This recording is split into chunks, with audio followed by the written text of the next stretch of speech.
rebuild in his first year coaches. Welcome in, everybody. Jordan King alongside Lee Kennedy and Lee.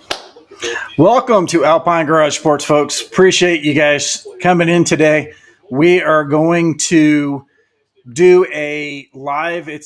Obviously I can't live stream the game because it's a copyright violation, but we're going to be watching the game and I'm going to be doing some commentary over the top of it. And then also you're going to notice too that over on the left side of the screen there, I've got the stats up. So we're going to be following the stats live so that we can see our players in action there. There's also, once the game starts, there's a live tracker on this website right here, which will show where the players are on the field and how our drive is, going and who the players are and those kinds of things. So we're going to be following those. But obviously, this is Arizona State versus Colorado. We are in Tempe and it's hot. I've already seen tons of people on social media talking about it. I think it's right now 101 degrees at the stadium. You can see right now I'm kind of looking around at the stadium on the television here, and almost nobody is in seats right now. So they're obviously looking like they're probably in the shade somewhere, possibly, because it looks like it is hot out there. So what we're looking at is this is obviously a 1-4 team that we're going against in Arizona State. And they have not been 1-5 since 1942. That stat just popped right up to me. I couldn't believe that. So this is an opportunity now for us to take ASU back to basically World War II with a loss. And I find that to be super exciting for some reason. I don't know why. But watching Arizona State against USC, I actually got a lot of respect for ASU with the way that they fought. Now, obviously, they haven't looked good the rest of the season, but they did look good for 3 quarters against USC. And as you can tell, we also looked really good with USC as well. So this could be a really good matchup. I still think we're going to whip ASU pretty hard. In fact, I think we're looking at a double-digit score, imbalance in the score for CU. I think we're going to beat them by over 14 points in this game. And I can't be more excited about this game. I wish that they were playing here because I actually like Arizona State with all the history of the players in and out of there, and the fact that it's in our region. I really like the Arizona school. So this will be a lot of fun. Let's see who's in the chat today. We have Legend LX. Hey, Legend, you were always like the first one in the chat, it seems like. We've got Jim Vaz is in here. Yeah, we need to wait. There's another game. I can't remember which one it is, but there's another game going right now. Pac-12 has got it's weird because they've got like the Pac-12 Arizona, Pac-12 Mountain. They got Pac-12 Washington. There's a bunch of different Pac-12 channels. And that's one of the reasons why I was delayed getting on here is because it seemed like they were just going to pause for forever to get this game going. So I didn't want to be too much of me just talking without the game actually going. We got Paul Hardick in here, but Paul says Buffs by 10. I think that's double digits. We're going to go with that. San Diego, California. Carpet Tech is in here. Hey, Carpet Tech. How you doing, man? ASU has 3 starting O linemen out. Yeah, that's true. And Scatabo, whatever you want to call him, their running back, who is a pretty dynamic running back. He actually kind of reminds me of Charlie Offerdahl when Charlie Offerdahl gets some rep. And he's going to need that blocking because that blocking is what actually gave him a lot of yards against USC. So, and they're not going to have that today. So we've got Sandmed in the house. We've got MC is in the house. UCLA versus Washington State. I think that's wrapping up. I didn't see the score of that. Does anybody throw up in the chat the score of the UCLA Washington game? Let's see. We've got Polo's in the house. Hey, Polo. Polo, longtime subscriber, and also is supposed to be coming out here and going wheeling with me in the mountains. And I don't know where you are. You need to get out here because it's going to be snowing pretty soon up there up high, and you're not going to be able to get in there. Let's see. The game, UCLA game, 25-17 UCLA. So that's pretty awesome. I love the fact that UCLA may win this. Not that I'm not a Washington State fan, but I don't know. I think UCLA, when we play UCLA, I want them to be at the top of their game because we're going to beat them. Let's see. Talking to town, it says let's go Buffs. We got Anna Powell in the house. We've got Stephanie Adams in the house. Red Dirt Fury. He's not like Charlie. What are you talking about? He is too like Charlie. They both have a very similar running style. They run they run bigger than they are. Is kind of what I'm talking about. They have a tendency to run like a fullback, but they're not the size of a fullback. Let's see. OC Tillman is in the house. Let's go Buffs 43-20. That's a double digit. That's double digits. That's 13 points. So we're getting ready to kick off now. And these helmets, these black helmets with the gold face mask look really good. That gold is kind of a dark gold. It looks awesome. All right. So now we've got ASU is on offense. They're returning the kick. He got about a 15 yards on that kick. Let's go over here to the stat board, and we'll start with the stats so we can kind of see where we're at. Where is the stat board at?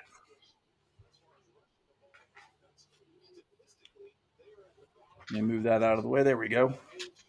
Stat board. There we go. All right.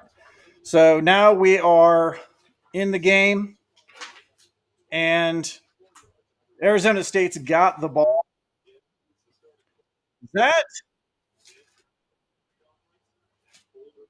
So ASU switched up quarterbacks into this game. All right, incomplete pass. ASU incomplete pass. So we are first out of the gate. We are at 2nd and 10 for Arizona State. Oh wow. That could have been an interception, folks. I wish that had been an interception.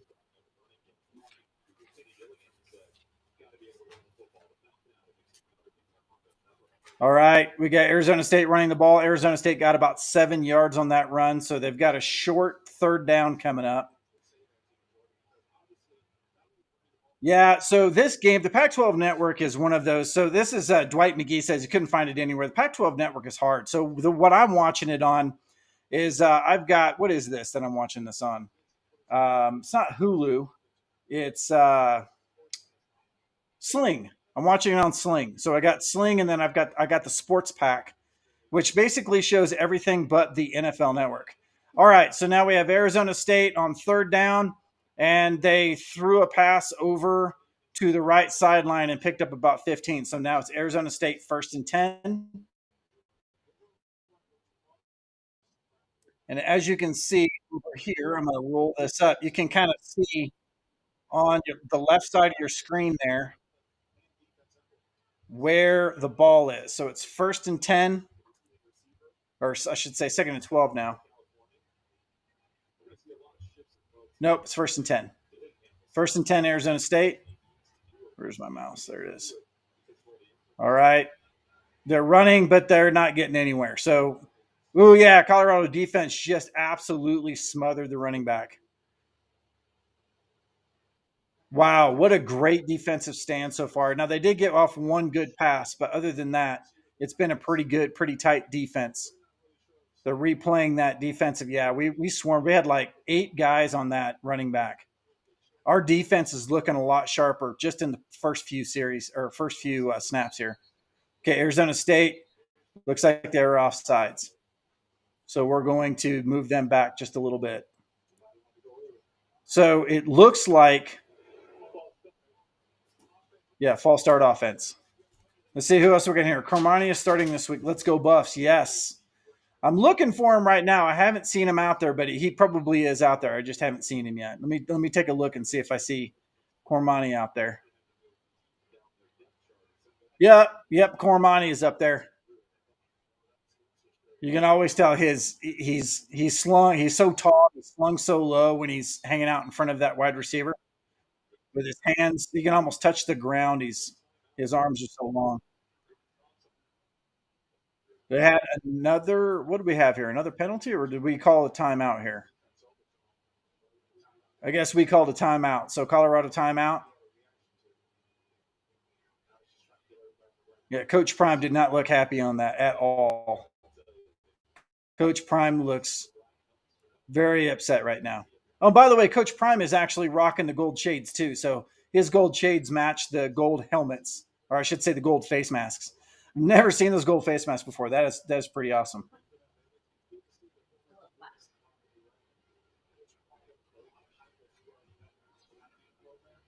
Yeah, on Fubo, I guess Fubo had it coming on late because of the UCLA game. All right, here we go.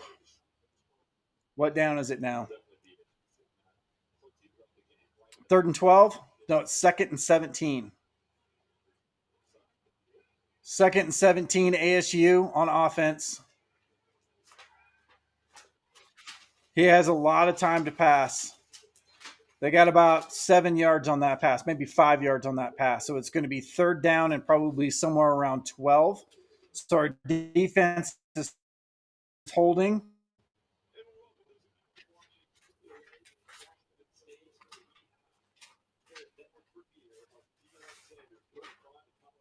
It's kind of a weird defensive run for us right now because we're holding them tight on the run, but we're allowing the pass pretty easily, um, which seems to be an issue right now. All right, here we go. It is third and 12. ASU passes over the middle. Oh, no. Oh, my goodness. The receiver ran for about 25 yards. So it is first down, ASU at what looks like about the 20-yard line.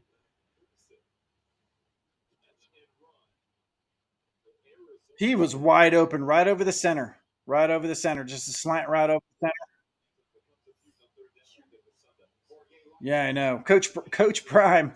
Again, Coach Prime is on the sideline in a hoodie on a 100-degree day. That guy is cool as a cucumber. Amazing how cool that guy is. All right, here we go. Oh my! Oh wow! ASU's receiver came around and ran the ball to the sideline. Literally stopped the dime on the sideline and hurdled one of the Colorado players. Oh, he stepped out. He stepped out. But it looked pretty dynamic actually. But he stepped out. Yeah, he stepped out about a yard early. So it should be what is that, second or third down and one, I would think.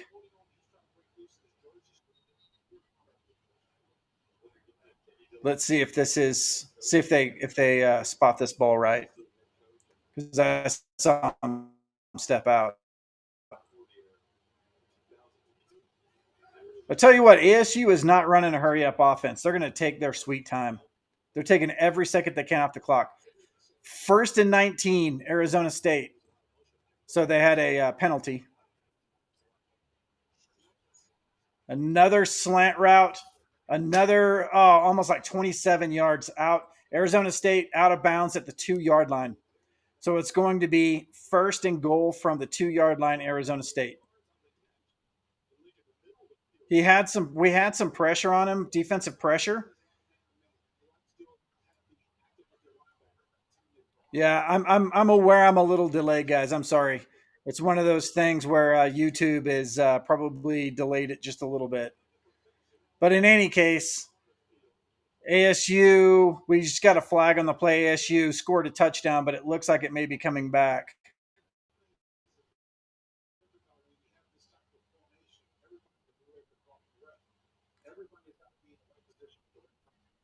Let's see what this flag is. This flag is.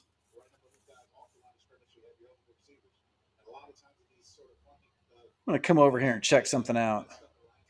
What is that flag?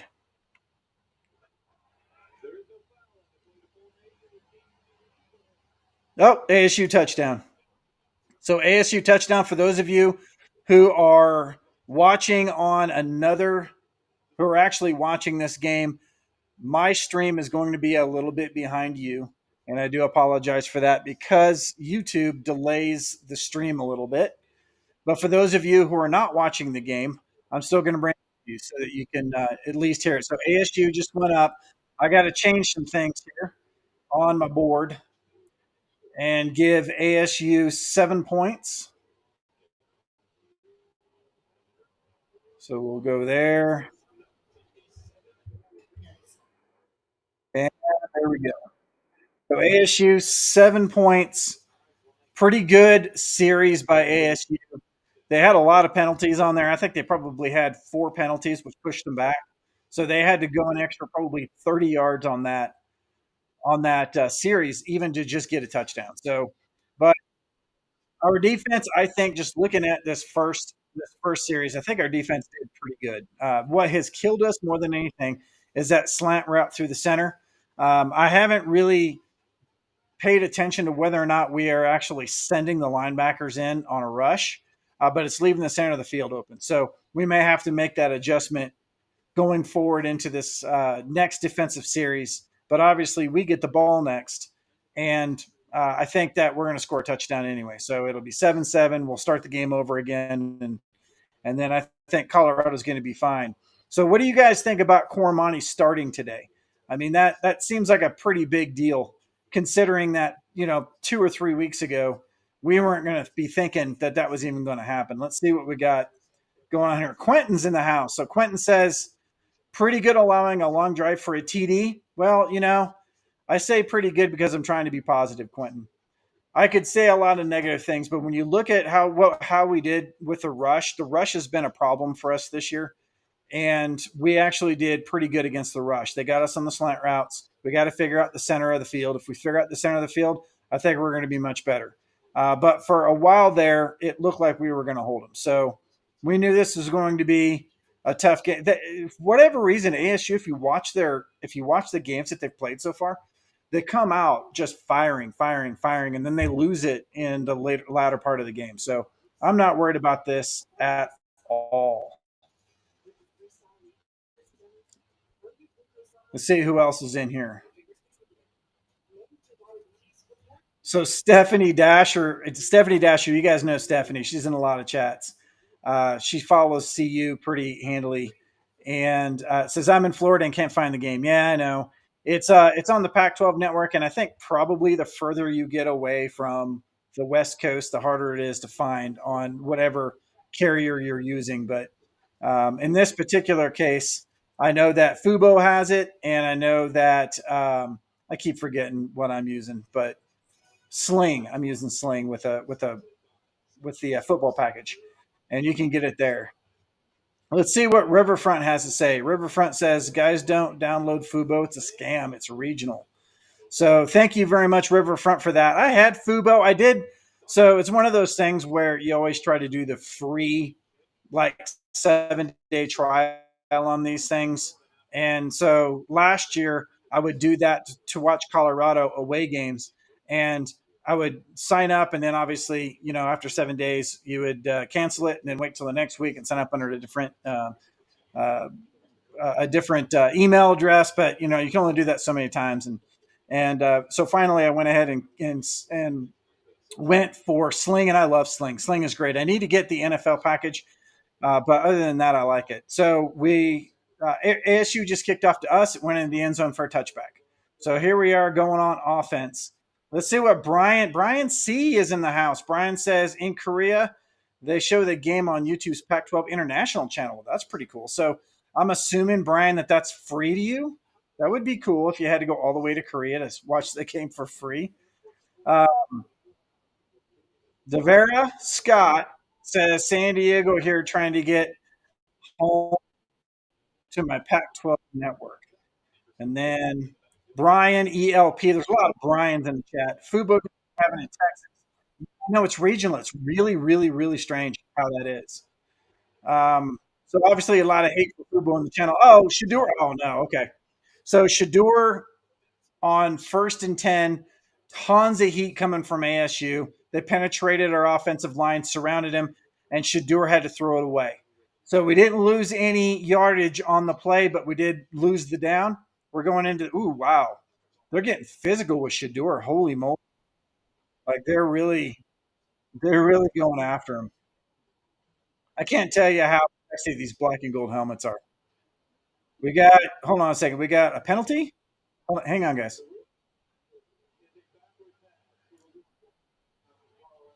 Okay.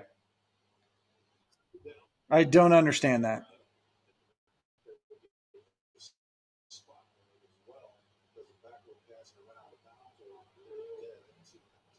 Oh, so we were charged with a backward pass. So it looks like maybe we will lose the yardage on that. That's all right. That happens. No big deal. We have Shador. He'll make it up. Yeah. So it looks like Colorado got moved back pretty significantly now.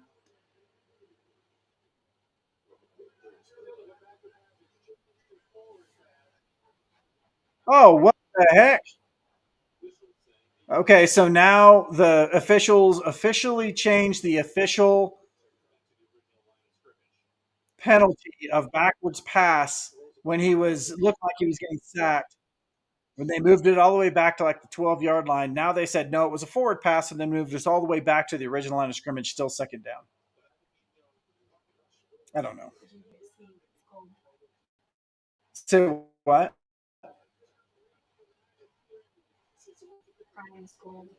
Yeah. Now what? Now there's another flag. We've played one down, guys. We've already had the ball move 3 times. What's going on here?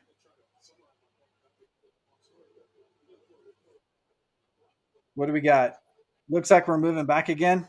Shador's like, hey guys, can we figure this out so I can just get the ball in my hands, please? All right, so they moved us back to the 15-yard line, 2nd and 20 from the 15-yard line. Shador's shotgun play action.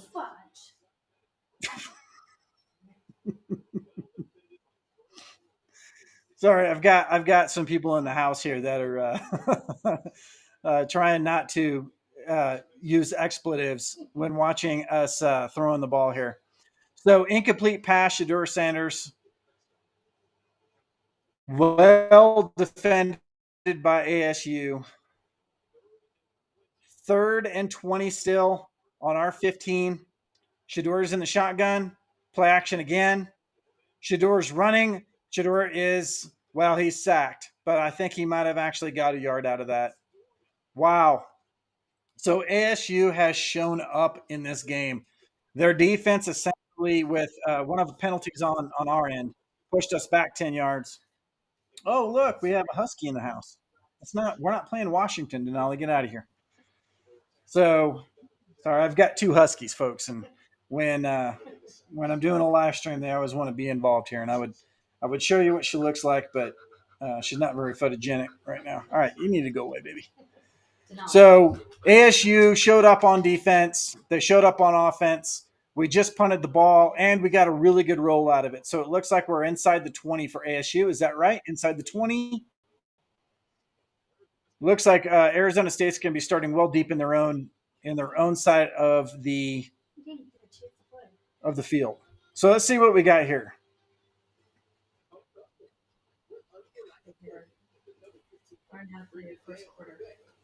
Yeah, grounding. That was what they called. They called grounding.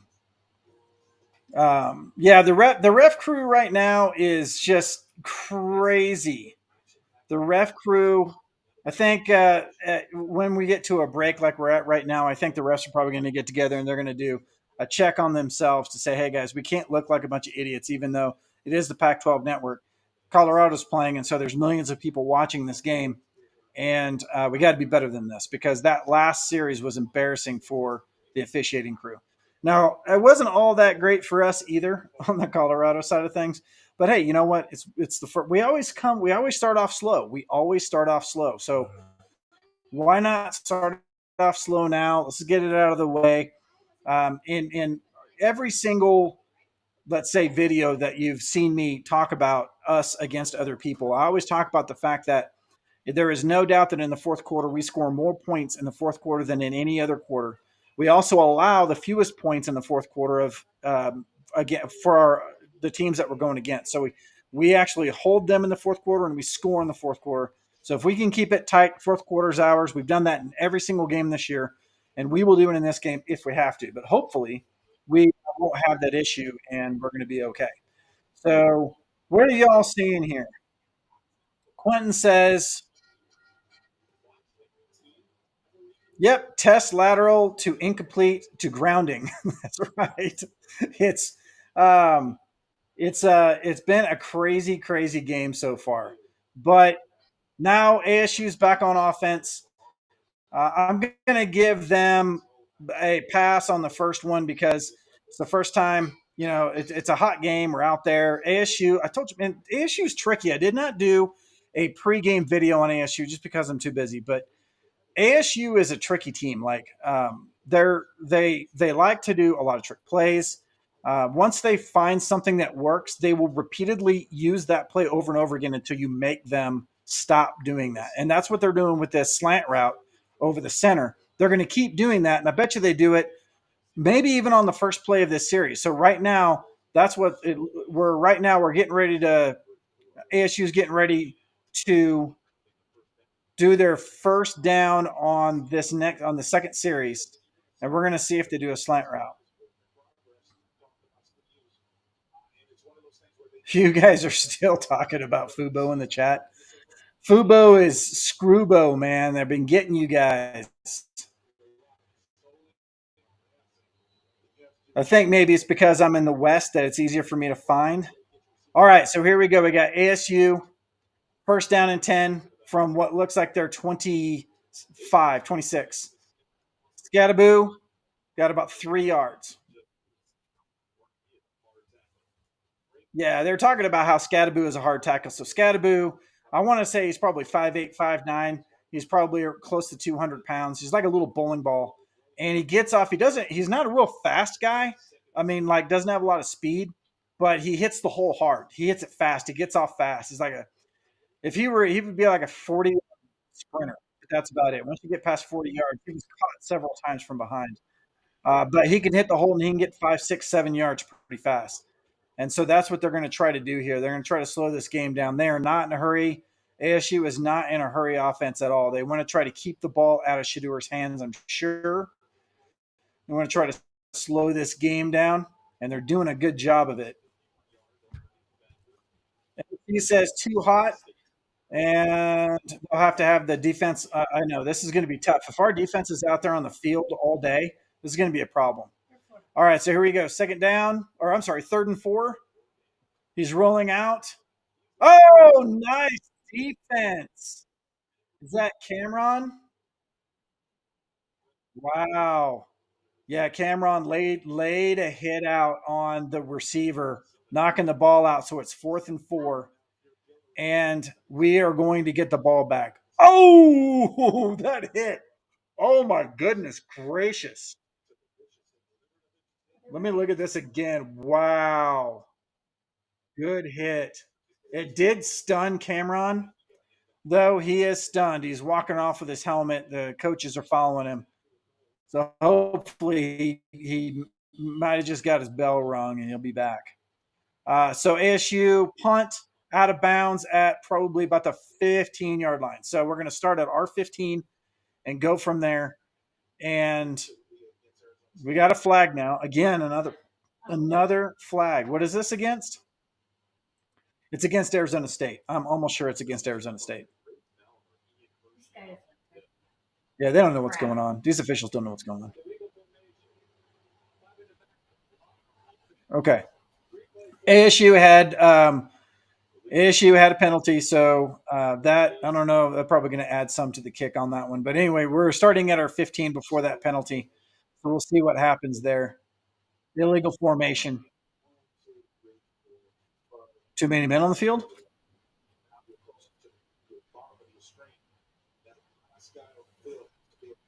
Oh, he wasn't lined up. So ASU was not lined up right. Kenny Dillingham is having a fit. If you guys haven't seen illegal formation, thank you. Kenny Dillingham is a passionate guy. He gets upset. He a little bit throws a fit, which is kind of fun to watch. He's obviously a passionate guy. All right, here we go. They're going to repunt this ball, and oh no. Yep. Okay. So Jimmy, we're a little passionate in the house here. So Jimmy Horn on the punt, got the ball, ran back a few yards, and then got those yards back. So pretty much a net of 0 on that run. But now we have the ball. So our defense stood tight. We finally got a stop. That's a big deal. We really needed that. We knew, or at least I knew, that ASU was going to come out and punch us in the mouth because that's what they do. And then after a while, they fade off. We, on the other hand, start slow and we get better. So that matchup works really well. We're going to cross here at the end of the first half, into the second half, where we're just going to start dominating. So this will be good. So let's see what we got here. What do we got going on in the chat here? My chat is a little slow. Yeah, MC says big stop. We needed that stop. And someone else in the chat said that they're trying to keep our defense on the field in that hot weather in Tempe so that we get a little bit crazy and have to start switching players out a lot. And as slow as they're going, we can do that. We can actually sub a little bit faster.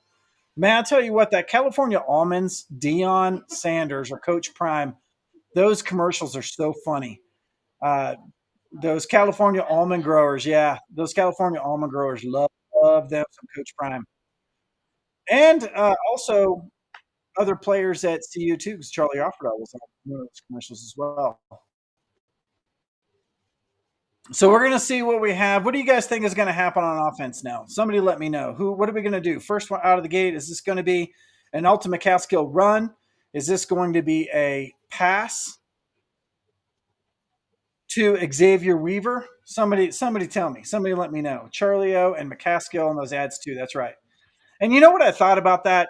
That ad was what, 2 weeks ago? That Charlie Offerdall and Alta McCaskill California Almonds ad with Coach Prime.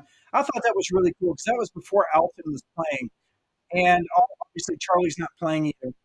And so it was really cool that, I don't know what Coach Prime, or I'm sure it was Coach Prime that probably made that decision, what he was trying to get out of that. But it was really cool to see players that weren't getting a lot of other, media time get some media time on that ad. So that was pretty fun. And I also saw a little bit of back on that too, a little bit of background where they were actually on like lanyards to keep them so that they were actually tugging on lanyards, so it made it look even more realistic than it was. So they're showing some replays here. Shadur, that was definitely a forward pass. I don't know what they were thinking when the refs were trying to make some kind of big deal out of that. So Quentin says, need to run to soften the defense for the pass. I agree. Now I'm a huge proponent of the run.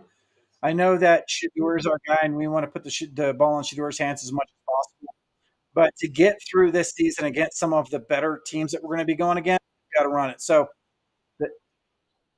Hankerson is starting back again for this game, like has been almost every game this year. Hankerson really, really showed up in the last game. Did extremely well for us. I'm really, really proud of what he was able to do. All right, Michael Harrison, tight end. That was on second down. Michael Harrison picked up about 3 yards. We're kind of eating up a few yards here and a few yards there. 3rd and 3. Colorado 3rd and 3 from about the 32.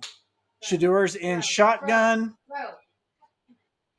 And there you go. Anthony Hankerson, pass out to the flat and got us a first down by about 6 inches. Very, very nice play, guys. This is nice. 3-4 yards at a clip. They're going to wear ASU down if they keep doing this. This is good. Oh, another run. Anthony Hankerson up the middle. Yes! 13 yards, Anthony Hankerson. This is what I'm talking about.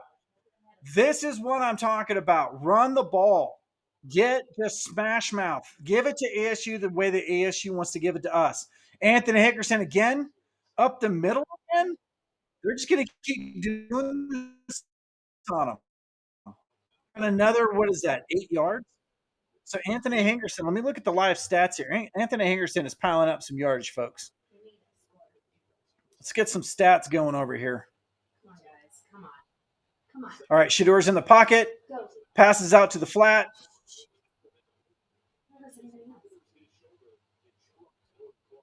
And that was Hankerson again with a pass out to the flat. Woo, Anthony's he's gonna go take a break, man. He's He has received almost every rep, or actually, he has received every rep in this series. All right, Shadur, first down and 10, changing the call at the line of scrimmage. All right, they're moving Jimmy Horn into the slot. All right, here we go. Shadur, play action, pass, catch, first down, Xavier Weaver. First down, Xavier Weaver. There we go. Hankerson Weaver, Hankerson Weaver, Hankerson Weaver. Back and forth, back and forth, back and forth. I love it. I love it. So look at that possession. I've got the possession on the screen now, guys. Right, and that's going. That's before we get a whole lot further into this game here. Sanders completed another pass to Jimmy Horn right across the middle. All right, 2nd and 5, handoff. We didn't get anything on that one. Dylan Edwards got stuffed on the run. So this is ASU is at 5 minutes 59 seconds, where we're at 2 minutes 14 seconds. Now that is before the major part of this possession, so that will obviously change. ASU's got a man down, so we'll check that out. He looks like he's moving, so that's good.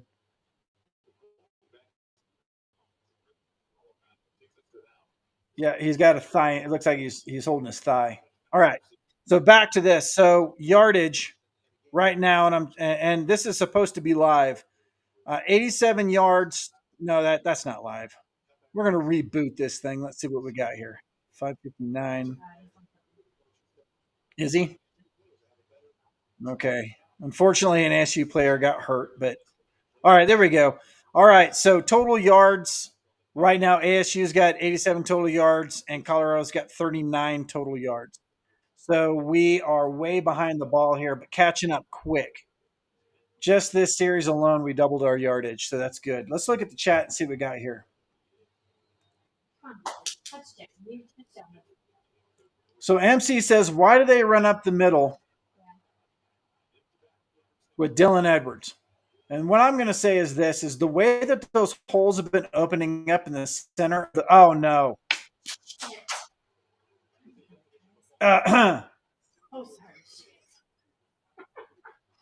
Man, I tell you what, this house is crazy. If you guys are hearing profanity, I apologize. I try not to use profanity if I can help it, but my better half is like a sailor. All right, so we just jumped offside, so we lost a little bit of yardage there. But why are they running Dylan up the middle? Because the holes are so big right now. Anthony Hankerson is really taking advantage of these huge holes that the line is opening up. And if we can get Dylan in one of those holes, he gets in the secondary, he gets past that first layer and gets in the linebackers. I'm telling you, he can pick up 30 yards. So I don't think it's a bad move. He just got stuffed. All right, Shadur's passing into the end zone. Jimmy Horn was Jimmy Horn. Jimmy Horn was well covered, guys. But they were throwing a corner out. Looked like they were throwing a corner end zone, and Jimmy Horn had to slow up for the pass, allowing the defender to get up there. It looked like the defender had a little bit of face mask there too. Did he? He did. Yeah. I don't know, man. That could be illegal hands to the face. But they didn't call it again because the officials are dumb. I hate to call out officials because they got a hard job, but good grief. In this game, this is ridiculous. All right, coach is fired up. Coach is fired up. All right. So Colorado had to call another timeout. Coach Prime not happy at all. Not happy at all. Sean Lewis is out there giving his team some. I just saw Offerdahl out there. He's not out on the field there. He's out in the off huddle with Sean Lewis. Wouldn't that be cool if Offerdahl got a couple of yards in this game? No, it's timeout.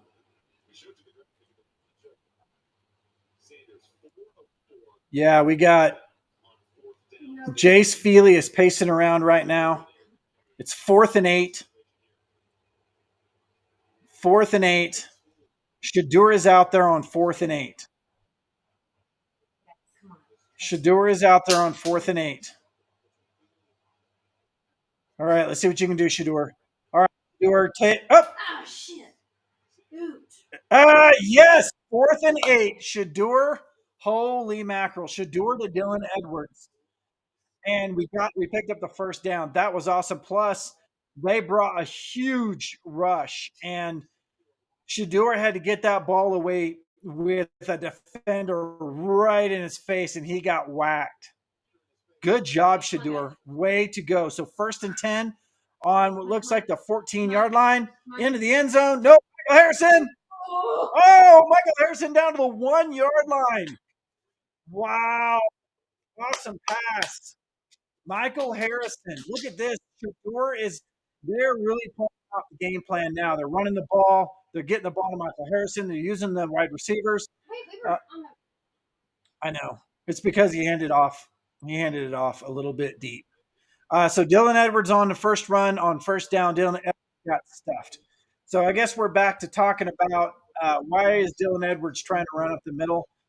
I'm telling you guys, the holes that they were making for Hankerson are big enough for a really good back like Edwards. The problem is those holes are closing now. They're figuring it out. Second down, looks like we're at the 4th. Hankerson is out at wide receiver, so there's an empty back set. Oh, there's a rush. Oh no, pass too high for Michael Harrison. So we're going to go into 3rd-and-goal from the 4. That was well defended. Plus Shador threw the ball a little bit high. To Shador's defense, he had 2 defenders on either side coming after him. So he was just looking like he was just going to get absolutely annihilated. He got rid of the ball so that it wasn't intercepted, which is good. We live to fight another down. 3rd down, here we go. Shador, like he always is in the shotgun. Oh. Hang on a second. We have offensive. We're offsides. So Colorado offside. That's going to push the ball back. False start offense. Okay. I don't know. In some cases, when we have a player like Shador, having a little bit more buffer before the end zone, going from 4 yards, which is basically 14 yards to the backside of the end zone, to now, close to 20 yards, a little bit more than 20 yards to the back of the end zone, gives him a little room to breathe. So right now, he's got 19 yards in the end zone. We're on the 9. Oh, looks like ASU is bringing a full set. They're going to be bull rushing it. Nope. Backing off now. Should have changed the call. Oh, out to the flat. Anthony Hankerson. Anthony Hankerson. Oh, goodness gracious. Anthony Hankerson got the ball in the flat and then basically fought all the way down to the 1 yard line. Anthony Hankerson is a stud. What a freaking guy. I love that dude. And with 1 yard, what are we on? Just a little over the 1 yard. So it's like 1 yard and 1 football length to the end zone. They got Hankerson in the backfield. They get a heavy set going forward. Shadur, what happened? Did we call a timeout? No, Kenny Dillingham called timeout. He was scared. Kenny was scared. Oh, he took his headset off. Oh, he's jumping up and down. You fighting? It's like he gets all. He gets he kind of he gets Coach Prime's a little cooler. You can tell he's mad. He's pointing. He does this. Yeah. Kenny Dillingham pulls the headset off and just starts. Yeah, looks like a little boy didn't get a candy bar or something. I don't know. I'm not making fun of Kenny Dillingham. I actually like the dude. I like him as a coach. It's just funny watching him. He just gets all fired up. Let's see what we got here. Oh, Betty is in the house. Betty, welcome back to the channel. They need to freaking block, says Betty. Betty is right. They need to freaking block. And Betty, in the game, they haven't been doing the pass blocking has not been great. The run blocking was pretty good at early in the series. Here we go. All right. So Shadur, 1 yard line, fourth down. Oh, Weaver, Xavier Weaver. Woo, that was a good one. So he faked, Shadur faked a handoff to Henderson, turned around, gave the ball to Weaver. Weaver, I think it was an end around. If I can, I didn't really watch it that closely, but it was an end around. Yeah, it was an end around. And Weaver took it right in to the end zone. Weaver scores a touchdown. We're on 6-7. And now we got to change. Now we got to change the score. Let's wait until we're going to change. As soon as we kick this extra point, let's get this extra point, guys. What a game! Nice. 7-7. 7-7. There you go. Change that out. 7-7. And where are we at here on yardage? This thing is supposed to be. I have this like this little app on right now, which has all of the live stats, but for whatever reason, it is not live in my stats too well. So here we are, time of possession. We jumped on ASU by a full minute, so we have it now 6 minutes 58 seconds to their 5 minute 59 seconds. We kept our big boys on the defense off the field a little bit so they could cool off. And that Arizona heat, and so they're going to be fighting bad when they get onto this field again. Here we go, kickoff. Oh, that was a terrible kick. What in the good gracious is going on with our kicking game?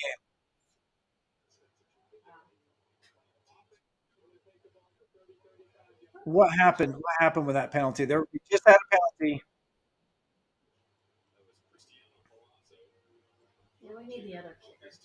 Yep. So MC keeping us in tune here. We got another penalty on this. It was a terrible kickoff, guys. I don't know what's going on with our kicking game, but they're starting on the 35-yard line. Arizona State is.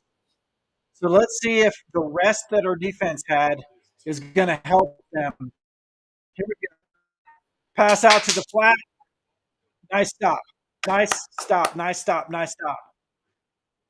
Omarion Cooper with a stop in the flat. I don't think they picked up at 1 yard. They did. They picked up 1 yard on that. It looked like it could have gone for more. So it's 2nd and 9 ASU. Empty set for ASU. They're going to have all the wide receivers out. Short pass out. They got about 5 yards on that one. So now it should be 3rd down and 4, if I'm not mistaken. They're trying to move the ball as quickly as possible. It's 3rd down and 5, actually. 3rd down and 5. Hey guys, come on. Here we go. All right, there. Arizona State's got one back set. Everybody loaded to one side of the line, all the wide receivers. Somebody get to the quarterback. Oh, man, he had all stinking day. The quarterback had all day to throw the ball and threw it into an open field. Like there was not anybody there. We weren't there. They weren't there. Nobody was there. I don't know what he was looking at. But I like it. I like the fact that he – what? Oh, he overthrew his tight end is what happened. All right, so ASU is punting. ASU is punting. No, they're not. No, they're not. They're going to go on a 4th and 5? Oh, who called the timeout here? Oh, Colorado. Yeah, Colorado. Looks like we just spent our last timeout of the half. Looks like Coach Prime wanted to make sure on this 4th and 5 that we didn't miss anything. So that's good. That's what the timeouts are for. Let's use them. If that's what we have to do, that's what we have to do. Looks like Hopkins may be actually out on defense. I knew that Adam Hopkins was practicing with the defense. I just saw him out there with Coach Prime. So I don't know if he came up the sideline or if he's actually out there, but I'll take a look and see.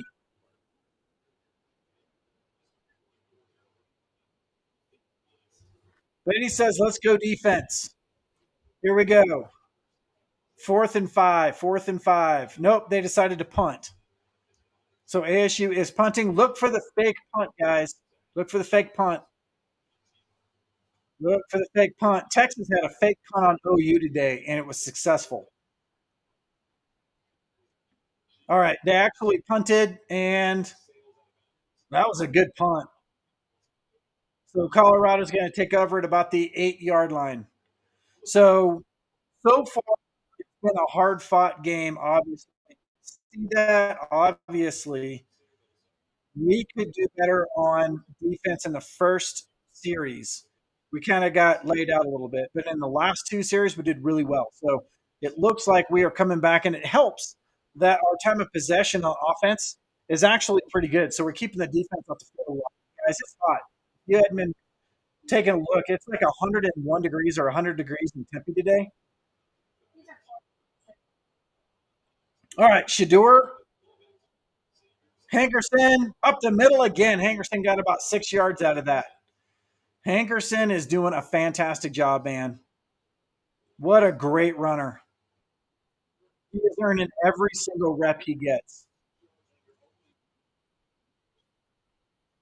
And I'm sure he doesn't want to come out of the game. Shador, shotgun. Hankerson, nope. We're going to pass. Nice catch. Yep, Omarion Miller. Well, Marion Miller is showing up in this game as well as he did the last game. All right, Shador, hand off to Hankerson. Hankerson got. I know he's trying to get the ball out. That's allowed. You can punch. They're trying to get the ball out. Hankerson's a big boy though. Hankerson's not going to let that ball go. So Hankerson got stuffed on the run,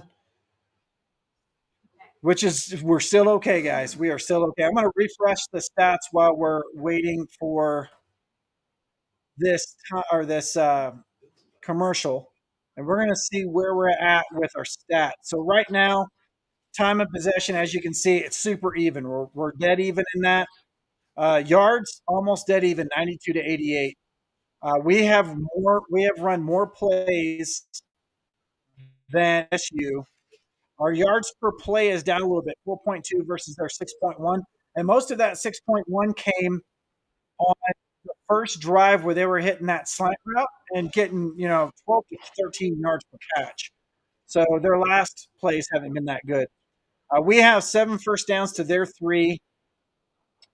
We have a rushing first down. Third down efficiency, we're 1 for 4. They're 2 for 4. Red zone success, we're both 1 for 1. In passing, right now, Shador is 9 of 12, which is excellent. And I think their quarterback is Bourget.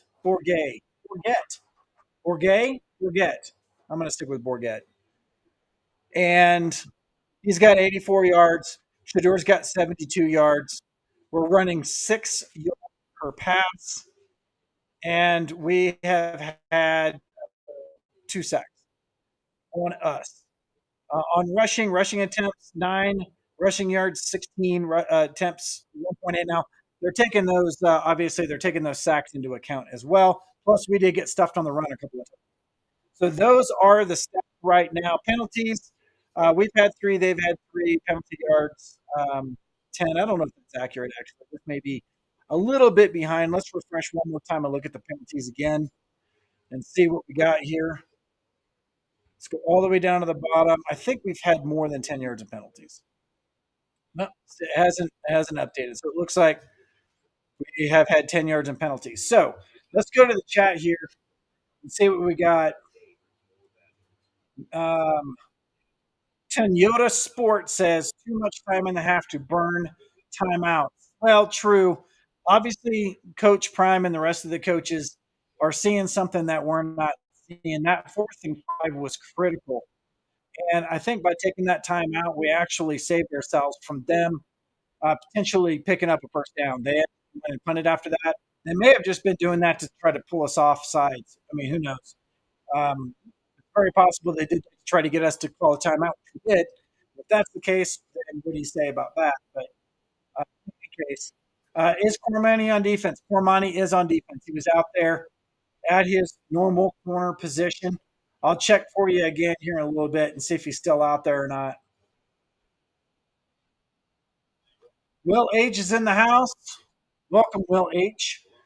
I'm going to come over here and check something real quick. See what we got.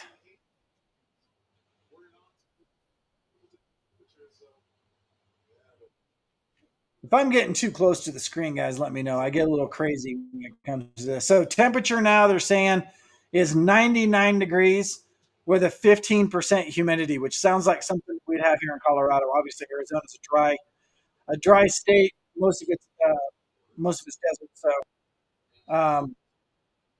that's great. Yvonne Yates is in the house. Hello, Yvonne Yates.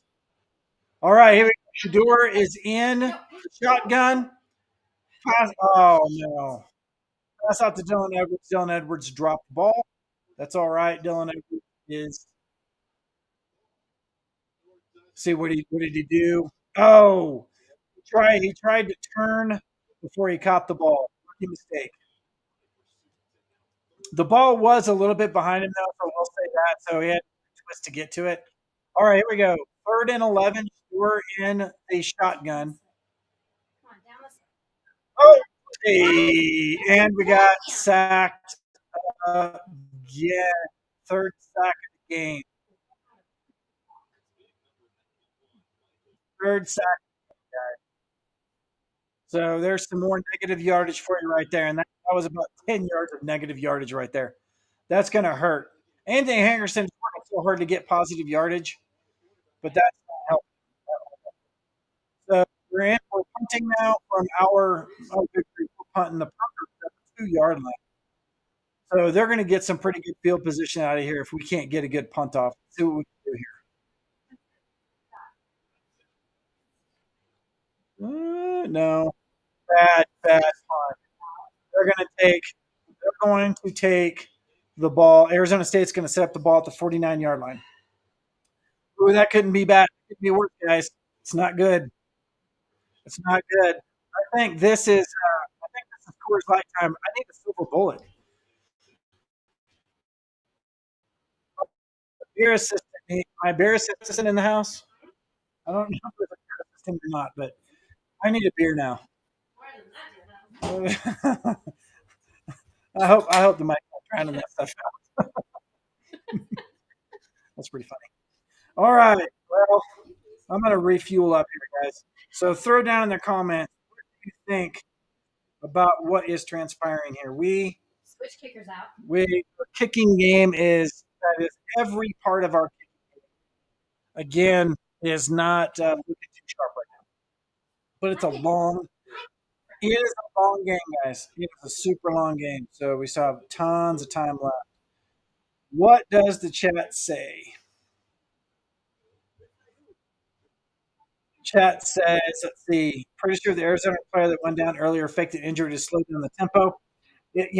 I think that uh, I would not, I would not say, I would hate to, what am I trying to say here? I hate calling out players for doing things that I think are not ethical. He looked like he actually did get hurt. So, I mean, it is what it is. If it happens 3 or 4 or 5 times on key points in the game, then I'm going to say I believe that too. Let's see what else we got here. Tab says, I don't know what is going on with special teams. Neither do I. It is it is rough. It is really really rough. And I'm actually going to come over here and the Buffalo with the wings, the Buffalo Wild Wings commercial. Pretty funny. Buffalo Wild Wings has got to be getting some pretty good press on this from CU this year. If I don't know why they are not sponsoring more at CU. Legion Martin, another great subscriber. Kicking is killing us. Feely and Palazzo can't kick it out of the end zone.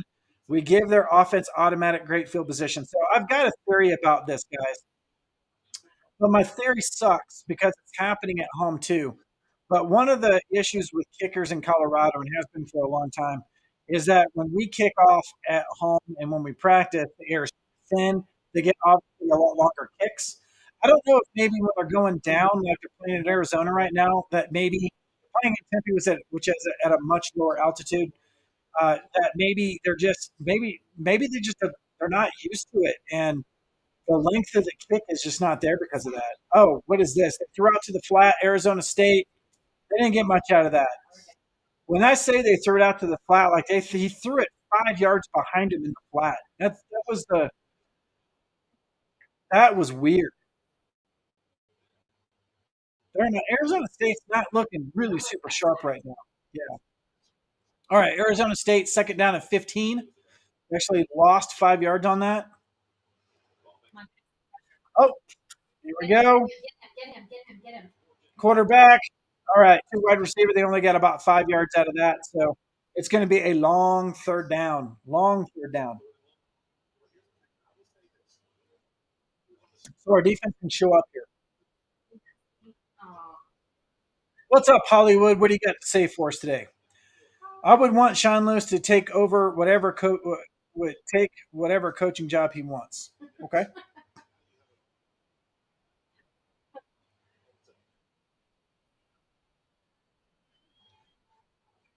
Feely was kicking out of the end zone, says MC. Here we go. Nope. ASU pass over everybody. I think he was trying to throw it to someone in the stands.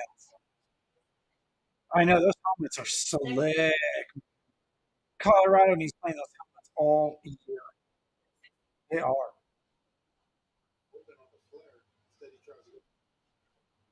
Yeah, those look good. Velvet Black says, "Hey, Alpine and family. Hey, guys. I know a lot of you are probably jumping in, jumping out. I get it. I want you to do that. I want to check out everything else that's going on if you're watching the game. I know the stream is a little bit. So I'll try to pick up the commentary a little bit off the actual playing. Looks like we are going to finish it at about the 14-yard line. So we start a new set of downs on our 14-yard line, and we get another opportunity to get up in this game before halftime. Let's see what Quentin has to say. Quentin's always good with the comments. Nice defensive stand considering where it started. I agree completely. Our defense has really been doing much better after that first stand. And if you didn't pick up on that earlier, we allow fewer yards, fewer points in the fourth quarter, in the third and fourth quarter than we do any other quarter defense. On the opposite side of that, we also create more yardage and we score more points in the fourth quarter on our offense. So all we have to do, going by the last 5 games, is that we just need to be ahead going into halftime. And then at that point, it's our game. In fact, they should probably call it at halftime to do that. But and then in the second half, we're going to be way, way, way, way better. In fact, I think we're obviously in the second quarter, and I'm not keeping up with the quarter. So let's change this real quick.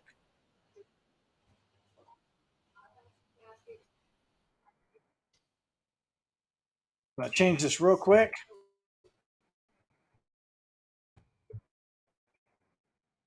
because I'm a little bit of a tech nerd and I like for everything to be perfect. So there you go. Second quarter. We've still got a little bit of time until let's check the stats real quick and also actually let's check the comments and then we'll check the stats. What do you guys got to say? Legion says need a kicker that can kick it in the end zone so we are not just giving the opposing defense great field position. Yep, I agree. Velvet Black said he is sick. Or yeah, Velvet Black says they're sick of the sacks. I don't know if it's a he or she, but I'm sick of the sacks. I'm sick of the sacks too. These sacks killing us. They're killing us. But Shador had to take that last sack because he had no room to throw it. And we also have had a couple where he's had to throw it away. So we could have had more than the 3 sacks that we have right now if Shador hadn't been paying attention. So I appreciate him doing that. It just saved us a lot of field position at that point too. They should have Feely doing the kickoff. Let's try that. Let's do that. Let's do that. So Coach Prime, if you guys hadn't noticed, is always in a hoodie on the sidelines. It is 99 degrees on the sidelines, and he is wearing a hoodie. So 47,000 attended the spring game first ever sellout, 525% increase in merch sales from last year to this year. 843% increase in social media followers. So they're showing some stats up here. And then obviously we're at like 5.6 million people per game viewing it. Compared to last year, we were at 343,000 people viewing it. So obviously a huge difference. Prime brings us something way more than just coaching, guys. Way more than just coaching. Sorry, I had a beer that was keeping the light off because I'm in a dark room here. All right. 2nd and 8. Shadura is in the shotgun. He had plenty of time on that pass, but he overthrew the receiver. Oh, he had pretty good protection on that, too. That's too bad. So there's a stat for you right there is that Shadur has as many yards, and this was preceding the USC game, but he had as many yards on the run, meaning that he was pressured, as he had without being pressured. So obviously he's good at being pressured. So maybe he got a clean pocket on that one. Maybe he was thinking, what do I do with the football? I got a clean pocket. He overthrew the receiver. All right. 3rd and 8. Shadur is in the pocket. Throw out to Dylan Edwards. Dylan Edwards was tackled pretty quickly, so he only got about 3 or 4 yards. So it's 4th down. We're going to punt the ball. So what say you, folks? What say you? Is this going to be a good punt? Or are we going to have a hard one on this one too?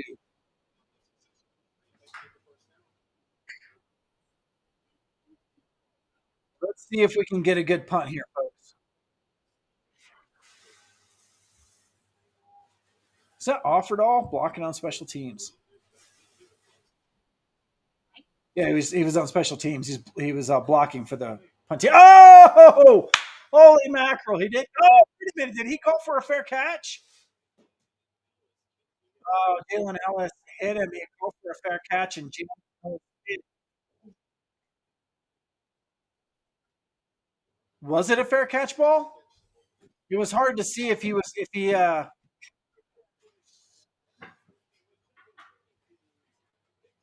Oh, maybe he just didn't give him enough room. Okay, so he just didn't give him enough room. Let's see if he had enough room. He was back to catch the. Yeah, yeah, he was. So the refs were saying that Jalen Ellis was in the receiver's perimeter and what didn't allow him to catch the ball. So we lost a lot of yardage on that, guys. So the punt wasn't bad, but the penalty is going to kill us. So they're taking it from the 40. Ooh, that was a misdirection. That was pretty cool. But they picked up about 5 yards on that one. So it's going to be 2nd down and 5 or 3rd down. Is that 2nd down and 5? 2nd down and 5. 2nd down and 4. They have an empty back set. All wide receivers out. Quick pass out. Drop the ball. Looks like Shiloh just about intercepted that ball too. Oh no, Shiloh was close. Shiloh was close. Oh no, Colorado had another penalty.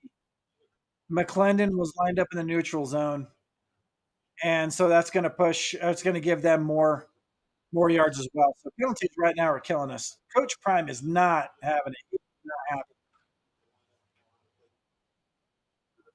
So MC said that Jalen Ellis got pushed into him, and that may be true. I didn't see if it got pushed or not. So here we go. ASU pass. Oh, we have got to wrap up, guys. We got hit pretty hard right after ASU receiver got hit pretty hard right as he caught the ball, but spun out of it and got another 5 yards. I don't think they picked up the first down. Let's check and see if they picked up the first down. Yeah, they did. They picked up the first down. So here we go. 1st down and 10, Arizona State. That was two defenders went right over the top of the receiver and didn't wrap him up. All right, another empty back set that got all wide receivers out. Flushed out of the pocket. ASU quarterback Pregame runs for 15 yards. Bourget, Bourget.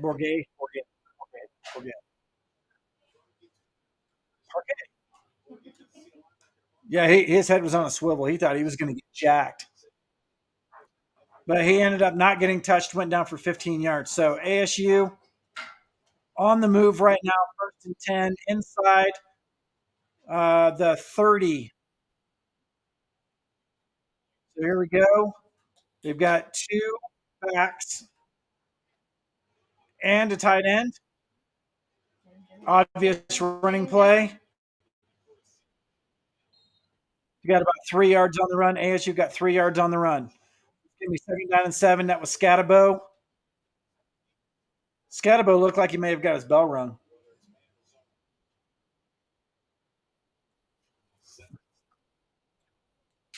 So young Campbell, this is terrible. I know it seems that way. It doesn't look great, but we shouldn't be too worried about it because it's a long game and our defense actually showed up a little bit in the previous series, so I think we'll be okay. We got a 2nd and 7. ASU quarterback. Oh, long pass. Good, well defended. Well defended. Well defended. Nice job. Was that Cooper?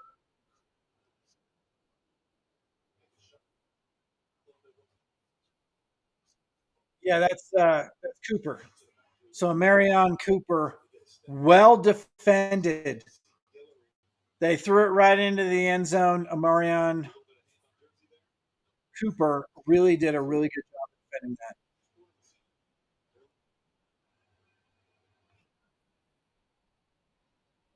All right, here we go. ASU pass. Okay. Oh no! Come on, wrap him up, guys. My goodness, guys. These guys in the flat, and then they get away from us. So ASU's wide receiver picked up the ball in the flat behind the line of scrimmage. Who was it that missed that tackle? Who missed the tackle? Oh, looked like Shiloh Sanders he slipped out of Shiloh's hands and got another 10 yards. First and goal, Arizona State. Maybe he looked like he had his pads. Maybe he was trying to get him too high. I don't know. Arizona State first in, run up the middle, Scatabo, pick up about 3 yards. We're just going to try to muscle it to the end zone, guys. So Young Campbell says, I need a beer. Well, Young, come on up here to Colorado and I'll buy you one. Yeah, my beer system will get you a beer, Young. Looks like I've got a little bit of an issue right there with some. All right, here we go. 2nd and goal. Bourget, pass out to the flat. Oh! Damn it. No, he cried. It doesn't matter if the ball comes out when they're in the end zone. As long as it looks like, are they going to call him short of that? So here we go again. Man, guys, I'm not going to be negative on this live stream. I'm not. But Shiloh Sanders looked like he hit him. He got a good hit because Shiloh likes to hit. Obviously, Shiloh likes to hit. But we're not wrapping them up. And so the receiver, after the hit, got another 5 yards and reached for the end zone. It looked like we were going to, at this point, get a touchdown, but they didn't. They were a little bit of a touchdown. I'm going to make an adjustment here, folks. Hang tight with me just a second. Looks like I'm feeding into the background a little bit. Here we go. So adjust that just a little bit. There we go. Yeah, good enough. Good enough. All right. Hey, will you turn on that light over there, guys? Please turn on the light. Thank you so much. There we go. That's a little better. Appreciate you, my little baby girl. Save the day. All right, let's get back to the comments here. Looks like we're looking at this to see if it was a touchdown. No, his knee was down. His knee was down way beforehand. So it's gonna be third and goal from the one possibly.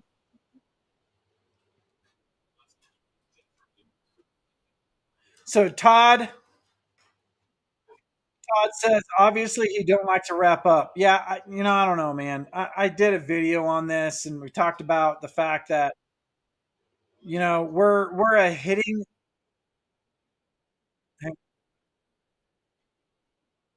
Yeah, he was short of the goal line. For whatever reason, in a lot of the earlier games, we're giving up extra yardage because we're not wrapping up. Now, coaches coach different things, and I know, and I've seen in practice a lot of times, we're looking to get the ball turned over, so we're doing forced fumble drills.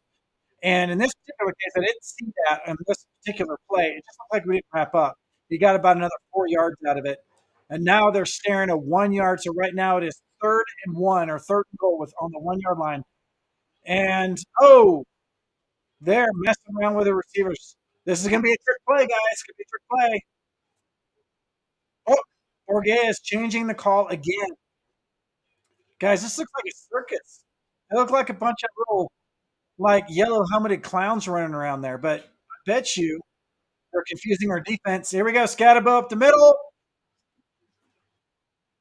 And he scored a touchdown. So Sun Devils scored a touchdown. All that movement, they moved 3 times before the ball was snapped.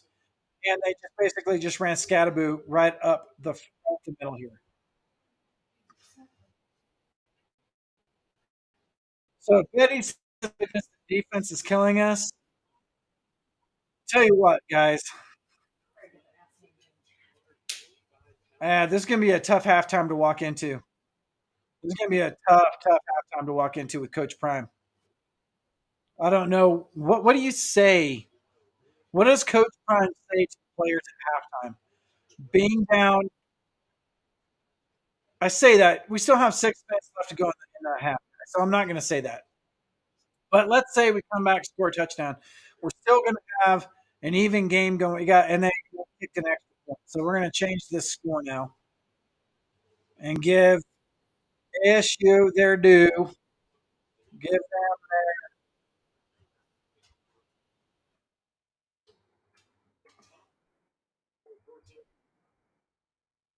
nope.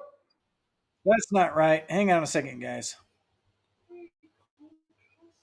I got to change the score. So yeah, our defense. Betty says our defense is killing us, and Betty, you're right. This is a problem right now. If we don't get our act together on defense, and I'm pretty sure that everybody is going to be super animated about this right now on the sideline. We will see what happens, but where they're really getting us on this one is the fact that they've been passing out into the flat. So on the first series, they scored a touchdown. They were doing slant routes up the middle. I thought they would continue that. Now they're passing out to the flat and then just relying on us not to tackle. That seems like the game plan. Just get it to them in the flat, and then we're not going to tackle them. I don't know if that's a game plan, but that seems to be what's happening. And it's a little bit concerning knowing that if they keep doing this, well, I don't know how we're going to defend it. Let's see what Velvet Black has to say. We have everything we need, but they're just not delivering. I agree. It's one of those things that what are you going to do? I mean, we got to have our coaches coach at this point. If they're not saying wrap up, I don't mind the hard hit. I really want to show a physical defense. I want to get in there and I want to use the shoulder to knock the ball out and things like that. But you don't have to. What it looks like we're doing is we're tackling high. And that last one that Shiloh slipped through Shiloh's hands, he had shoulder pads. And obviously, shoulder pads are very hard to hold on to, especially when you have a physical back. And he just got shaken off and went for another 4 yards.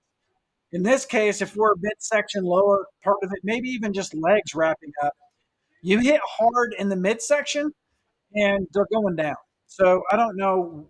It's just may be a game time thing. I have no idea. Tab said, I don't know what is, I don't know. It is being a second half team. We are, yeah.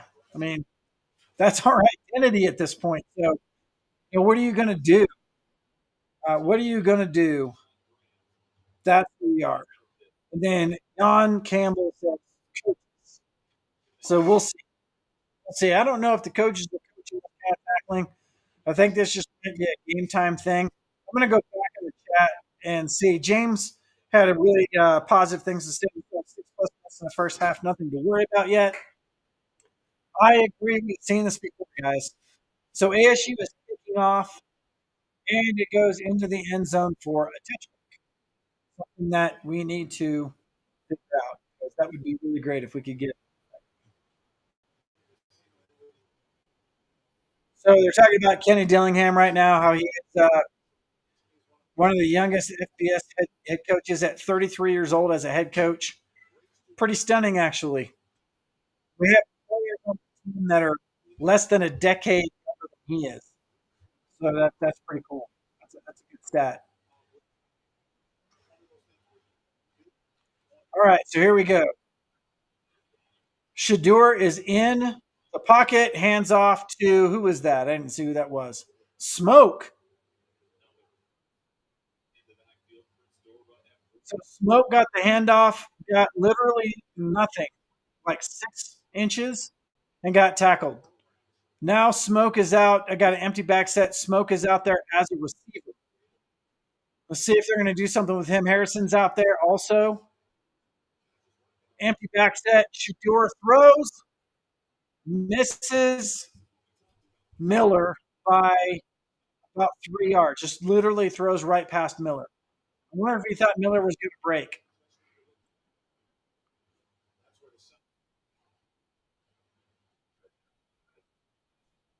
Yeah, so he was throwing it into the sun. Maybe he just didn't see it. Shador may have been blinded by the sun.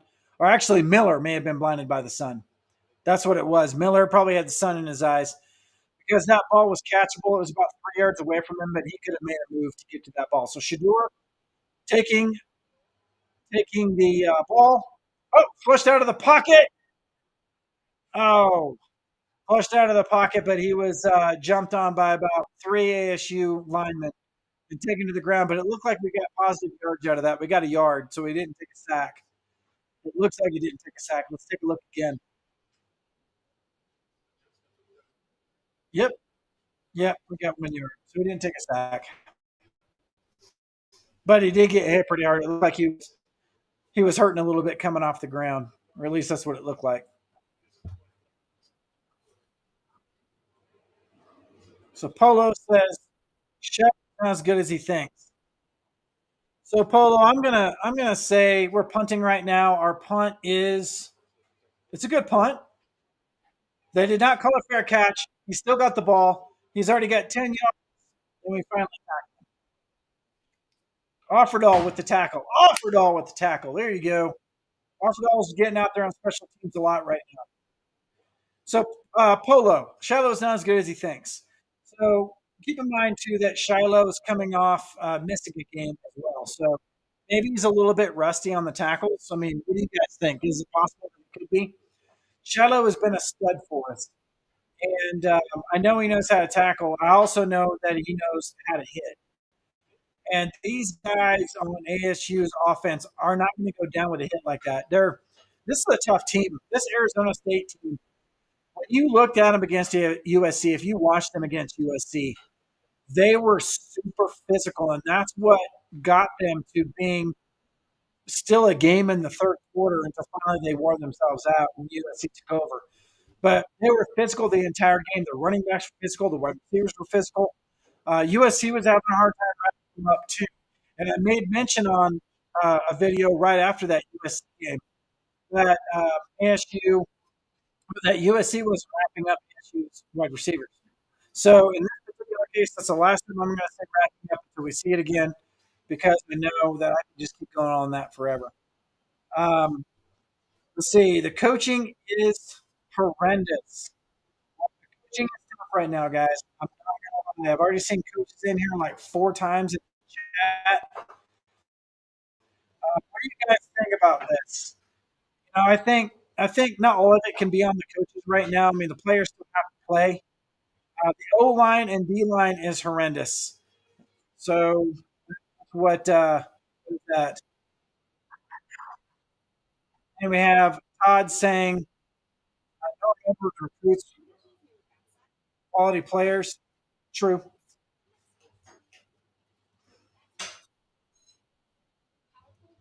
Let's see what Velvet has to say. I'm starting to think that something is going on within because there's no way Shadura is getting tackled that many times. Yeah, this is crazy. Shadura's had hands on him a lot this game. It's really hard to watch. I'll be honest with you. This is a tough game. I was expecting a tough game. I was not expecting this tough a game. So let's look at some stats here, guys.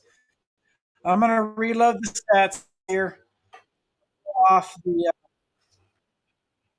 pull that off so you can see the stats. So 14-7. So Arizona State has pulled up on time of possession a little bit right now. 145-84. They're killing us in yards. We have about the same amount of plays. They're 5.4 yard average. So Coach Prime is sitting down right now. He's taking a little bit of a breather. He's got a small stool on the sideline so he can get some weight off of that foot during the commercial breaks. So passing first downs, we're about even on the first downs. Let's see, passing, they're 12 of 17. We're 10 for 16. So we're not looking real good. Neither team is looking very good on the passing front. Passing yards, we have 76 of 116. We haven't even passed 100 yards passing yet, guys. Yards per pass, 4.75. Rushing attempts, 14 for 8 yards. Now, that's a problem because of all the stats. So here we go. We have ASU, first down, passing to the flat. This time we tackled. This time we tackled. First guy missed, the second guy got him. They pick up, I think they picked up 1 yard after contact. So we're going to take that as a win at this point. I'll take 1 yard after contact. All right, second down, quarterback, pass out into the flat again. And this time we wrapped him up. This time we wrapped him up. We had 3 players on the ball. We had 3 players on the ball. Gant was in that tackle. Bentley was in that tackle. So the linebackers are showing up. Sorry. Linebackers were showing up. I got like this creepy light. Going.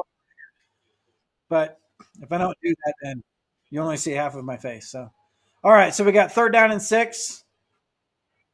All right. ASU's quarterback getting flushed out of the pocket. He's on the run. First down. Did he slide before the marker, though? That's the question. If he slid before the marker, it's going to be fourth down and short.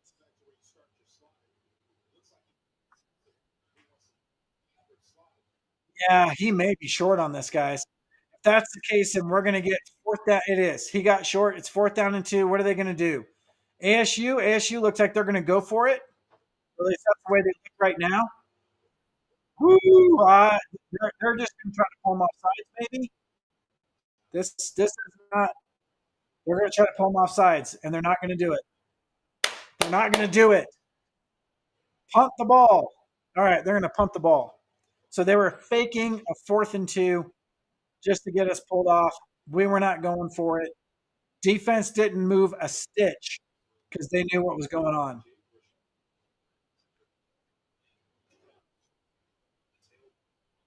They're talking about right now. They're talking about the ASU quarterbacks. I wonder why Drew Pine is not in this game. Is he hurt?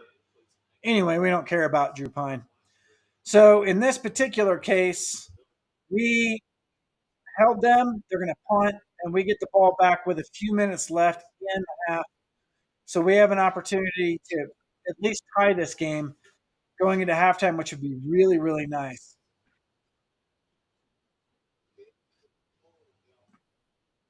So we got a comment. ASU quarterback had all day. This is true. He has had a pretty good line. ASU's line is really good. What does James have to say? Chris, how many times do you need to hear that O line isn't good? Do you want him to say it? Do you want him to say it every drive? Seems like a waste to me.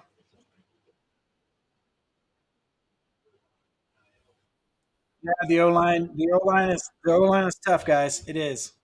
Which brings up the Tyler Brown thing that you guys have probably seen.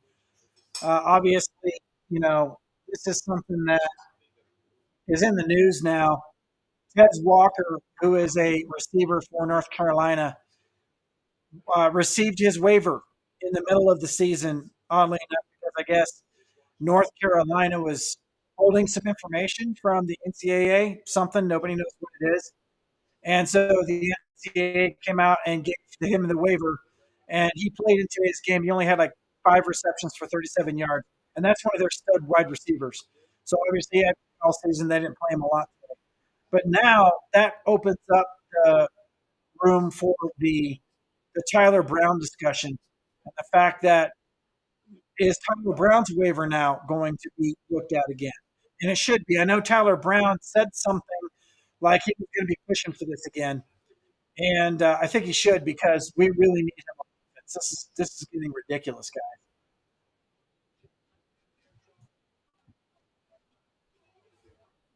What happened? So now ASU looks like they got a penalty.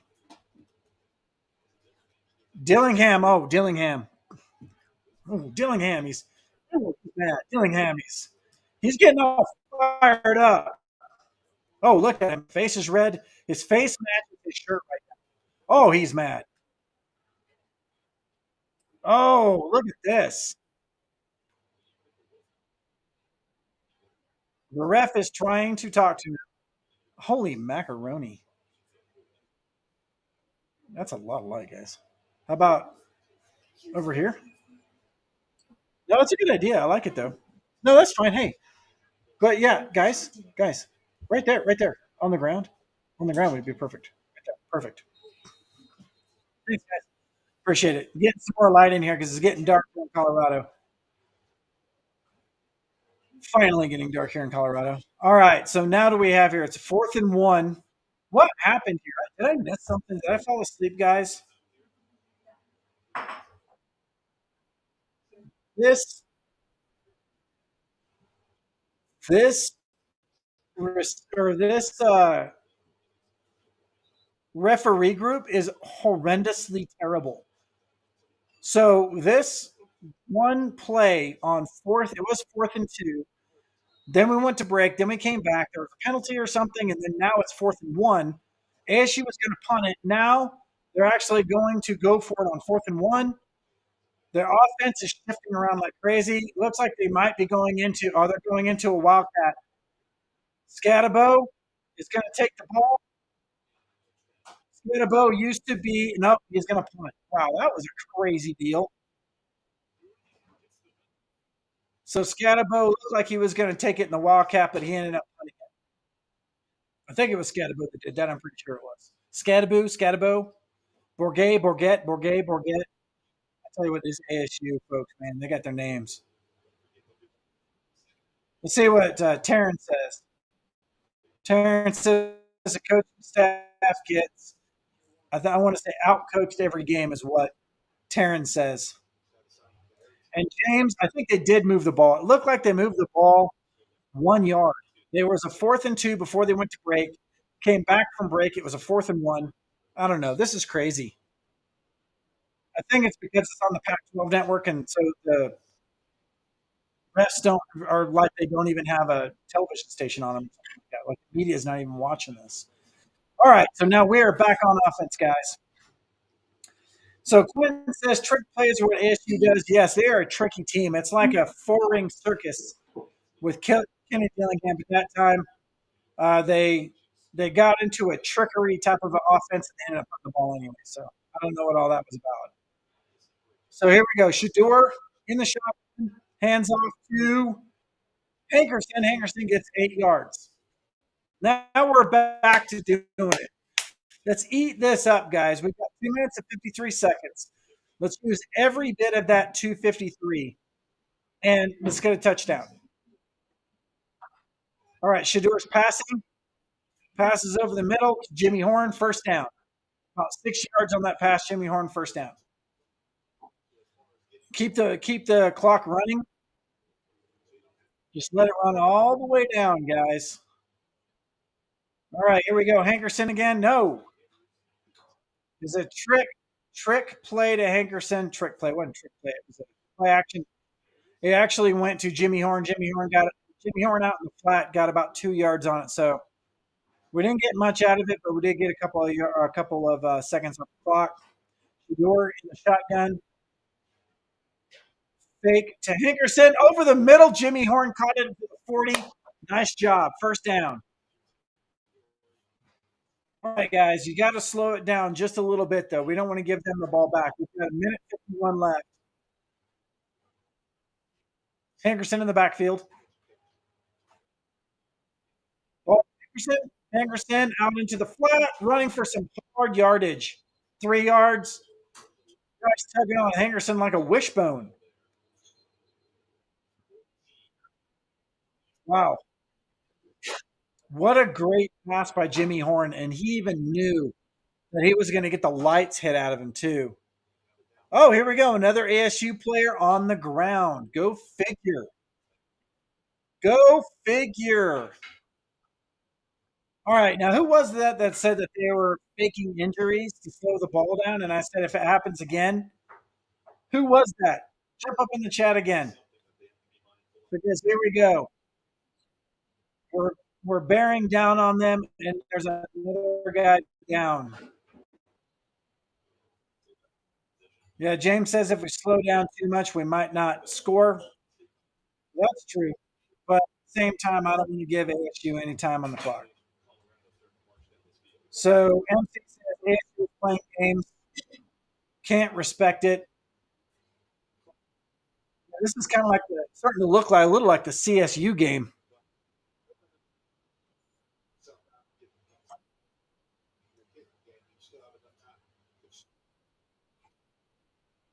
What we got here? So Velvet says yes, this is bull.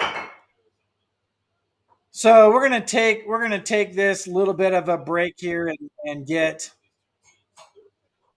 our offense rallied. We've still got a little over a minute and a half, minute 33 seconds left in that half. We have the ball on our 38-yard line. Chidor's got the ball. Quick pass out to Michael Harrison. Catch, but only got a couple of yards out of it.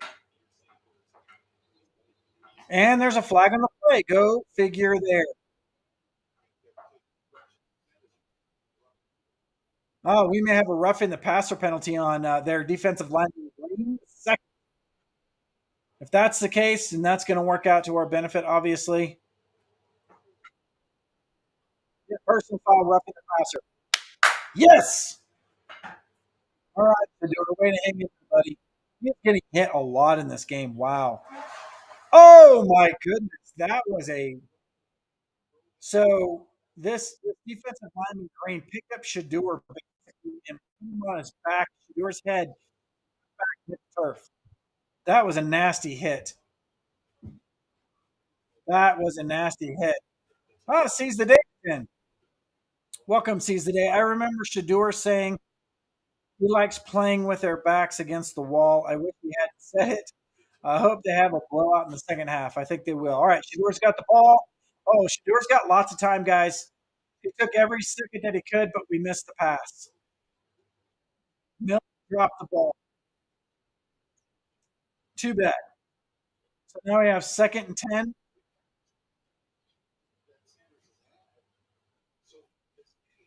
Coach is cool as a cucumber, though. He knows that Shador is still out on the field. So we are okay. Shador taking a look at the defense. Looks like Hankerson's in the backfield. Fake to the running back. Pass over the top. Nope. Xavier Weaver. Sorry, guys. Xavier Weaver was covered like a blanket on that play. That was Shador passed it right into the end zone, but that really good defense, borderline pass interference, but they didn't call it, so we'll call it.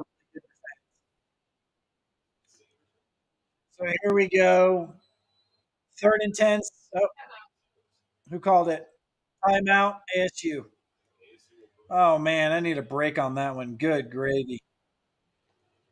I need a break on that. Don't care who moves to tight end. How do you take Michael off the field? That's true. I don't understand why Michael Harrison doesn't play. Shador is just getting the ever living crap beat out of him. Ever living crap beat out of him. I mean, Bailey is just getting run straight over. What is going on with that? Bailey's a good offensive lineman too. He's just getting handled in this game. So they're showing most sacks allowed. We're tied with Old Dominion for 29 sacks allowed.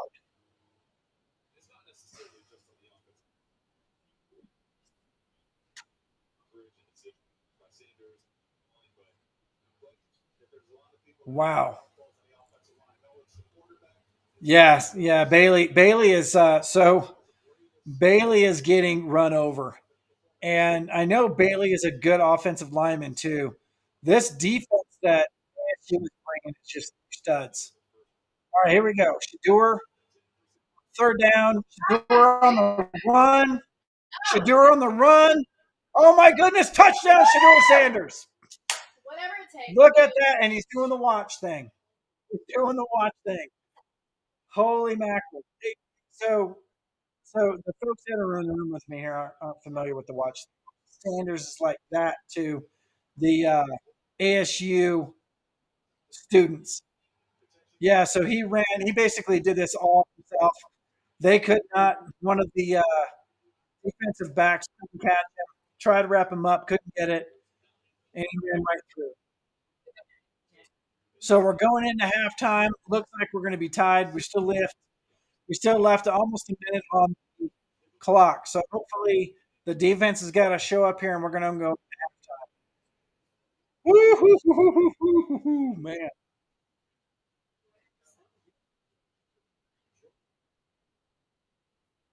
Wow. That's amazing, guys. All right. Going into halftime, potentially. Oh, you know what? I got to change the score here. I forgot about changing the score here. Let's change that score. We have to give us.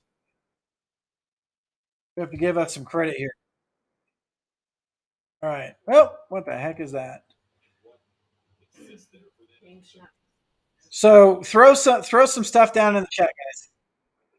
Throw some stuff down in the chat. What do you think of this game so far? What do we need to do in the second half? What is our second half strategy going against ASU here? It's cooling off. The sun's going down. These guys are looking. The defense is looking beat. I'll be honest with you. Looking on the sidelines. All right, Colorado pooch kick. ASU takes it on the 15. Takes it out about the 22. A little bit of chippiness going on. All right, so they're going to take it out from, I think, about the 22. ASU is. There's another flag on the play. Imagine that. We can't go a single series without somebody getting a penalty.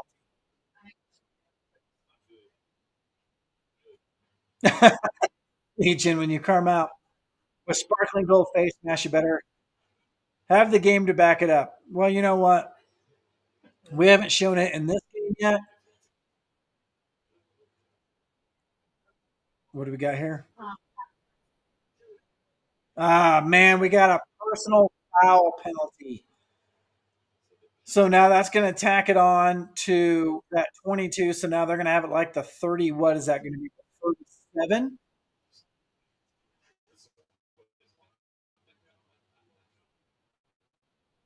Is that going to be the 37 that they're on? Now, see, this is when. So when we were talking about MC, I know you said, or somebody said, be careful. You don't want to run out of time. I was afraid to give them the ball and then have something like this happen. We got a personal foul, and now they've got it at the 36-yard line with 50 seconds to go. So let's see. So ASU is hiking the ball. Quarterback's out in the flat. Oh my goodness. 25-yard pass to the receiver. And now they're set up on the 40. They're almost in field goal range with 39 seconds left in the game. Clock is still counting down. ASU's got the ball on their 40, on their 41. ASU's taking the ball. Quarterback release. Long pass overthrown. Stop the clock. 32 seconds left. It's going to be second 40-yard line.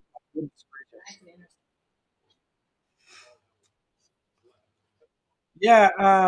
Do the Buffs get the ball in the second half? I want to say that they do. I want to say that we deferred. But I can't remember now. This game has really blown my head. Really blown my mind. All right, ASU getting ready to hike the ball from the 41 all day long to throw the ball. Catch by Scadaboo out to the 26-yard line. Looks like they're obviously in field goal range now. 24 seconds left. They're kind of in a hurry up offense now. Clock is ticking. Quarterback ASU. Oh my goodness! Look at this huge open field. Runs down to what is that? The 16-yard line. They're gonna hike the ball and okay, they hiked it and spiked it. You're on the 16-yard line. ASU on the 16-yard line. Second and 10 with 11 seconds left. So essentially, they have. I don't think they had any timeouts left. So what do you do here? If you're Arizona State, what do you do?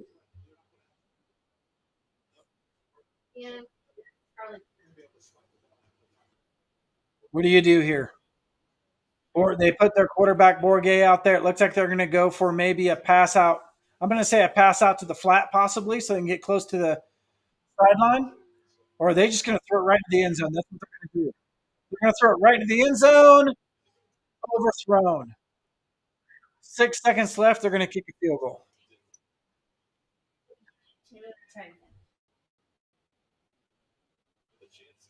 I need a drink after that one. Good night. So, with 50 seconds left before the half, ASU almost went down and scored another touchdown. But instead, they're going to settle for a field goal. Let's see if Longhetto can get this. It's going to block. Nope. Nope, they got it. Yeah, they got it. I mean, really, that's a short kick. So, all right. So, we're going to go into halftime. We're going to give some points to ASU here and give them 17 points. Yeah, I expected more points than this. I'll be honest with you. I thought that CU would be in the high 20s at this point. I thought we'd be like 28-10 is what I was saying. And I don't predict football games. And good Lord, that light, my goodness. That light's scary right there. Would you do me a favor and move this other light? Plug it into yeah, just move it over here somewhere. Because I got some scary lighting going on, scaring everybody in the comments. Plug it in over there. So we're gonna get some light here, guys. So throw it down in the comments. Oh, look at this. The man of the hour is in here. I need a drink in quotations. I have said that a lot in this game. So Yeah. Just a little. Yeah, that's good. Perfect. Thank you. Yeah, my beer assistant is also my lighting, also my lighting assistant.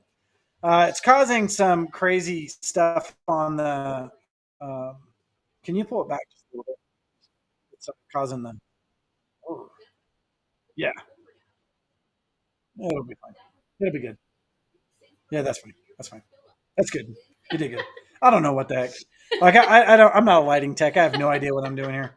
I'm just trying not to, you know, have this shop light that I got over here. So this is Alpine Garage Sports, guys. You know that Alpine garage being the operative word, because I'm almost always in the garage when I do my shows. And so every piece of lighting equipment I have is a shop light. And so, I'm videoing. This videoing is actually with a car cam. No, it's not. It could be. But anyway, let's see who we have in the chat here. We got Greg is in the chat here. Hey, Greg, tell us how the Czech Fest was. Greg was down at a Czech Fest in Oklahoma and had some pierogies, and now he's coming on the live stream. Quinn says, "Yeah, I didn't want a complete pass. That wasn't a TD." Um, Taryn says, "Blame that on Charles Kelly." Well, coaches get a lot of the blame, obviously, and there's been a lot of chat going on right now in the chat that is talking about how the coaches are not calling a good game right now, and that could be. I mean, I would almost always blame the coaches because the coaches are they're scripting this, and if we're not, especially in offense, if we're not doing what we need to do and put points on us, a lot of times coaching issue. I will say this: looking on offense, Shador has been under siege. For those of you who are watching the game, you know what I'm talking about. For those of you who are just watching this live stream, it's like every other play, Shador is running for his life. In fact, they're showing highlights right now of Shador getting pressured, Shador getting pressured. Here's Shador again getting pressured.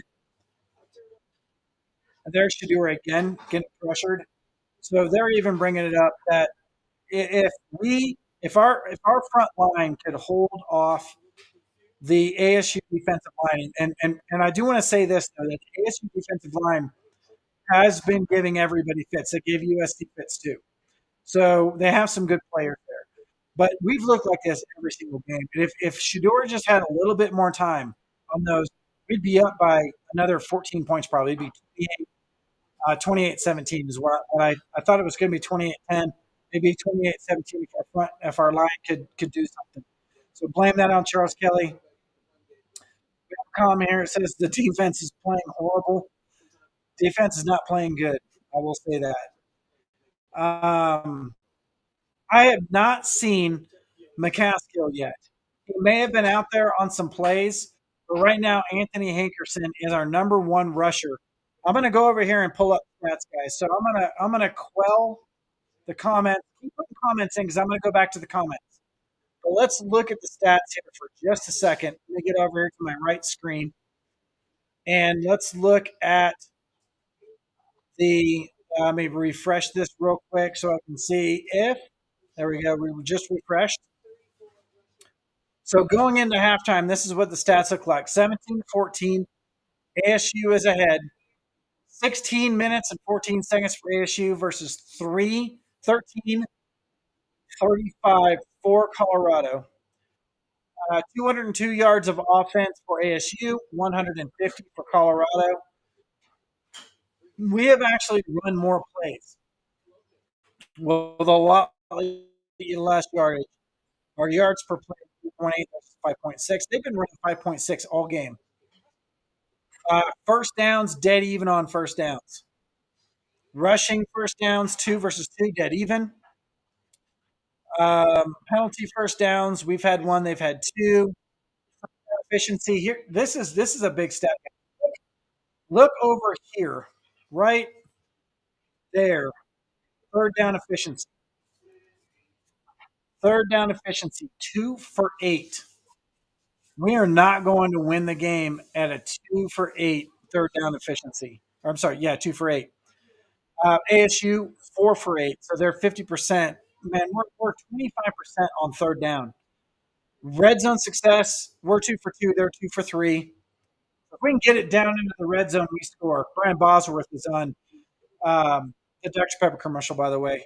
If those of you who like Brian Bosworth, I don't even know why I said that. I love Brian Bosworth. He's my guy. He's my guy. So, all right, now we get into passing. Completed. Shador is 14 of 22. 14 of 22. By far his worst half. I need to go back and look at that, but I'm pretty sure that's his worst first half this year. And their quarterback is 16 of 24, equally as bad. Passing yards, we have 116 passing yards. They have 156. We're at a 5.27 per yard passing average. They're at a 6.5. We have 0 passing touchdowns. We have no interceptions thrown, which is a blessing right now. But we have had 3 QB sacks. Rushing attempts, we've had 17 for 34 yards. That's a 2 yard for average rush. That's also taking into account the sacks that we've had. And then they've had 46 yards rushing. So really rushing on both sides has been pretty terrible. Rushing touchdowns, we've had 2. They've had 2. That's where the game is right now. It's a rushing game.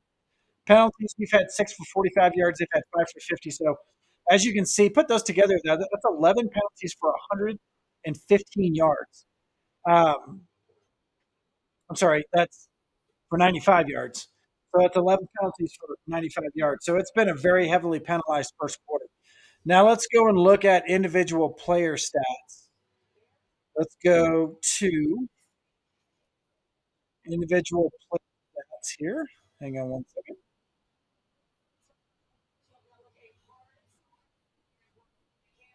Where are the individual player stats?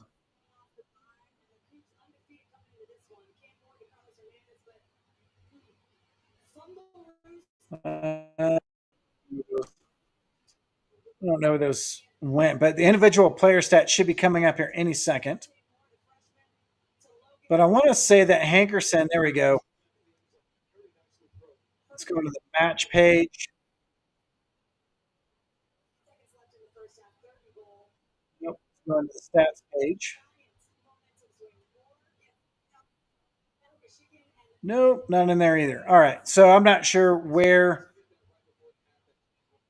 the player stats went, but I want to say that Hankerson probably has close to 50 yards of rushing by himself.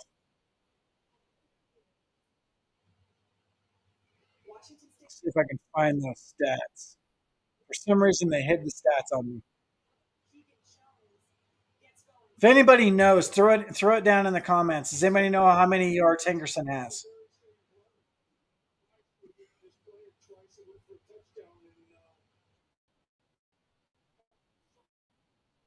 Let's go. They're not showing those. I'm going to try going into Colorado here. There we go. Oh, that's not good. That's not it either. All right, let's go into the chat.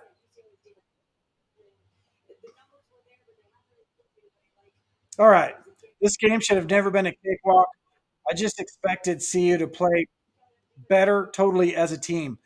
So I wish I had done a preview of the ASU game. And I don't really want to go backwards and say that this is what I expected. But I expected Colorado to play a little bit better, but I did expect ASU to be very physical in the first half because they've been physical with everybody.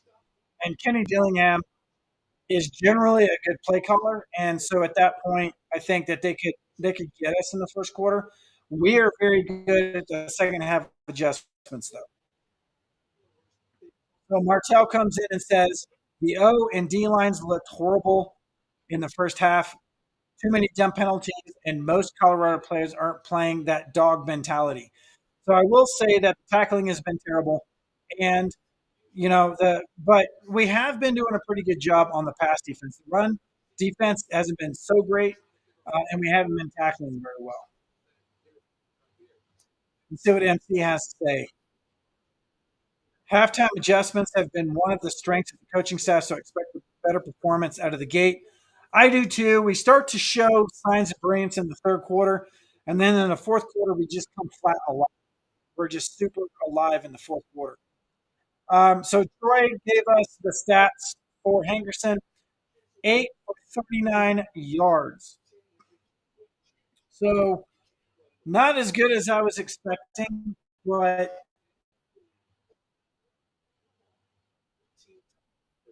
man, do I hate to say that our running game isn't there today? Good lord. Hankerson looks good though. I think we just need to stick with it.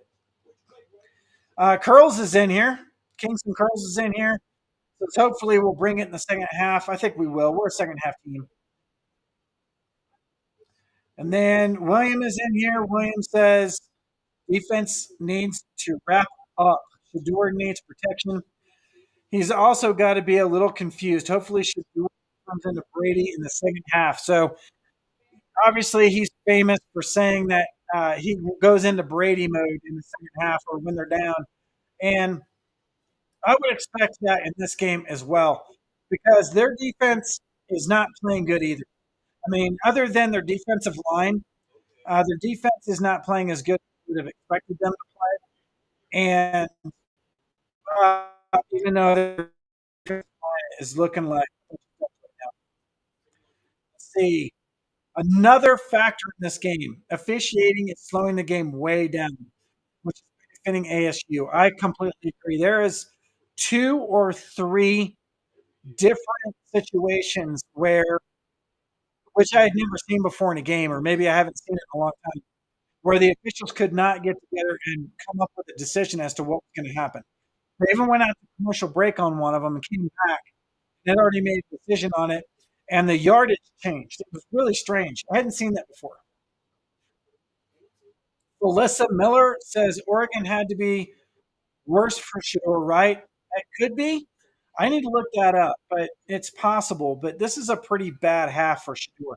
I want to say that Shador maybe didn't have as bad a stats, but didn't throw it as much either in the beginning part of the Oregon game. That's what I remember. So where is Juju Mitchell? I have not seen Juju Mitchell on the field. That doesn't mean he was not on the field, but he hasn't been a part of the tackling that I've seen. So I am not sure where that was. Let's see what Will H has to say. I wouldn't be surprised if Dan Lanning has passed over some of the playbook that Oregon used, considering Dillingham was their OC last year. Wow, Will. Holy mackerel. I did not even think of that. What do you think the opportunity is that Dan Lanning would have done that? Now, that obviously there was an anonymous coach that came out and said that Shadur's passing stats by taking sacks.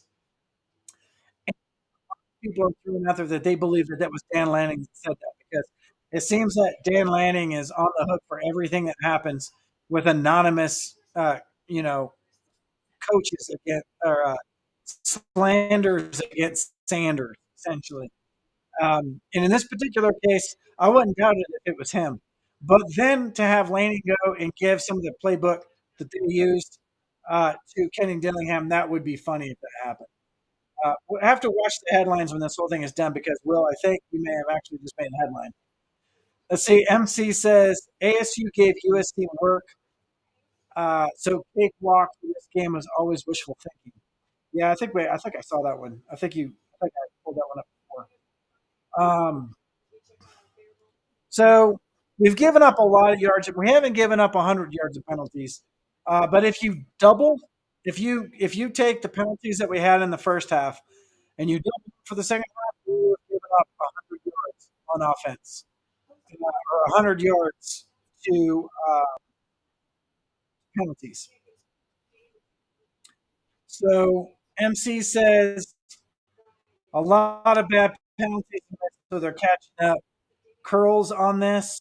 So what new comments do we have? Martel comes in and says Mata needs to be the primary kicker from here on out. You know, I've seen that so many times in chats, and I don't know what the deal is. Obviously, Jace Feely is a good picker. We know Jace is a good picker. He's made some mistakes. He's made some key mistakes in games, but they're saying that Mata should come in and be our primary kicker. And why? I don't know, but we have something from the gallery here.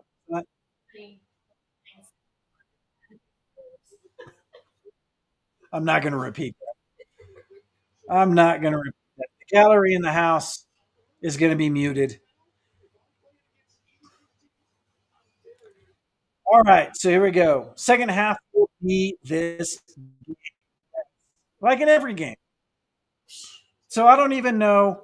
The first half is basically just for us to come out alive, come out to where we aren't so far behind that we can't catch up, and then in the second half we come alive. So I just wish that college football was like the pros, and the halftimes were like 10 minutes, because this halftime is lasting forever right now. Because I just want to see Colorado back on the field again. So Taryn says Coach Prime going to cut a lot of people for next year. A lot of coaches included. I expect nothing less. You know, I'm going to take a pause on that, Taryn, because I've been thinking a lot about that over the past week. And I was one of those people going into this season when Coach Prime came in and had his first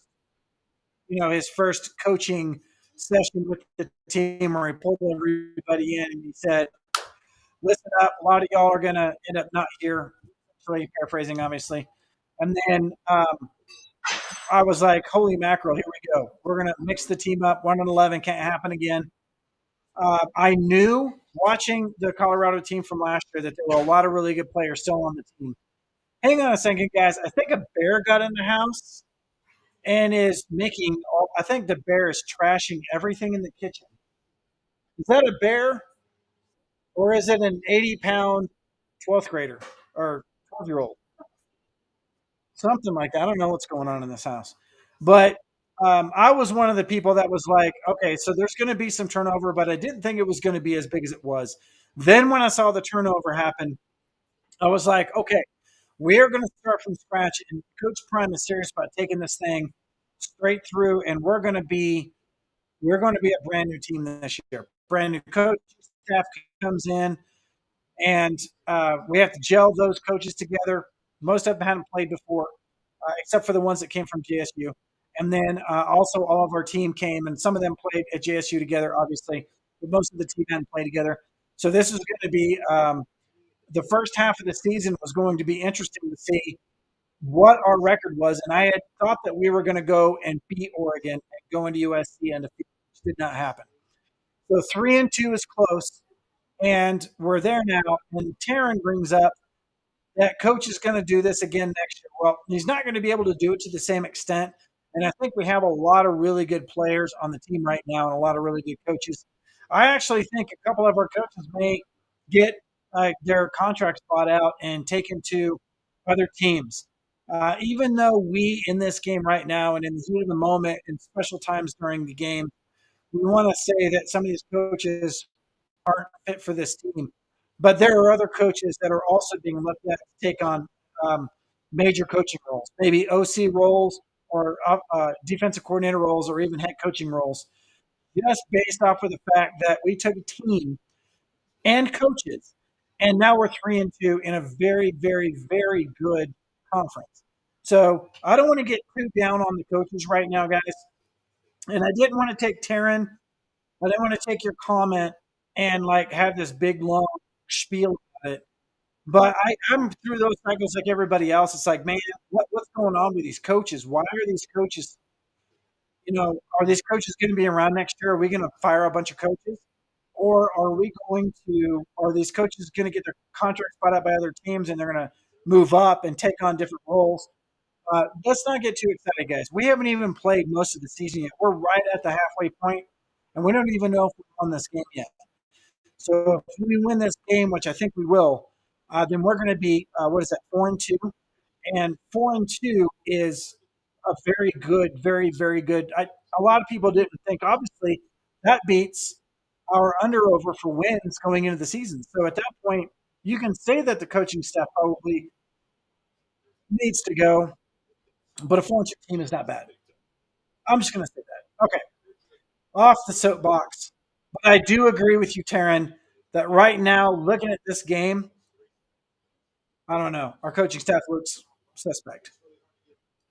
Quentin says Matt's accurate, but has a more limited range. That's probably true. Legion says we're back on the Fubo thing. I use Sling too. All right, Greg is in here. Greg says no turnovers is great, which I agree. Stick with the game plan, make small adjustments, and outlast ASU. Keep running Anderson and let Shador have a great second half. So I agree with Greg on that. I'm going to always say, even in the debacle that happened at Oregon, I mentioned that we got away from, or we didn't run the ball at all. It wasn't that we had a bad running game. It was that we just didn't use the run. And a few people jumped in there and said, well, why would you stick with the running game when we're that far behind? Shadur is the guy who should be passing the ball. And I don't necessarily disagree with that. But when you're down by 42 points and you've got, 6 minutes left on the clock, at that point, we got to do something to try to get a running game going. And because this is a long season, it's not just one game. We still have huge opponents. We still got to beat Utah. We have to beat Oregon State. We have to. I mean, we're going to have all these big games. Washington State. So we need to get a running game going. So I agree. Stick with the run. Let Hankerson. Where's Alto in this whole thing? Maybe we try some other running backs, even though Hankerson's doing a good job. Maybe we try somebody else here for a little while too. Start rotating through the people. All right, so we've got the ball, Shador. So the half is over. We're in the second half now, and boy, that got by me quick, guys. I apologize for that. So we are on offense, and on first down, we ran the ball with Dylan Edwards, and Dylan didn't get anything. Dylan got almost nothing. All right, Shador, second down at 9. Pass out. Yeah, short catch by Horn. So we probably got about 6 yards on that pass. Change something here. Horn has had a few catches in this game. He's looking pretty good. We're not getting much out of it, but all right. Shador in the shotgun. Shador plenty of time. Scrambles. Pass out. Oh no. Dylan Edwards tried to catch that ball, but it was too short. It wasn't too short. It was well. I'm sorry. It was well defended. Yeah, it was well defended. All right, so we got a fourth down now. Let me change this to third quarter.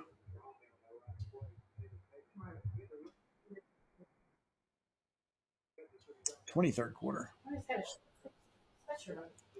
Who does? Who's got a short sleeve sweatshirt on? Oh, does he? Bill Belichick. We have the. All right, I'm changing the quarter. All right, we're running the ball. All right, ASU's got the ball. They're going to try to run it. We missed like 3 tackles that he ended up getting 7 yards. We could not tackle him. I think he ended up going to the ground on his own. Scary stuff. Scary, scary stuff.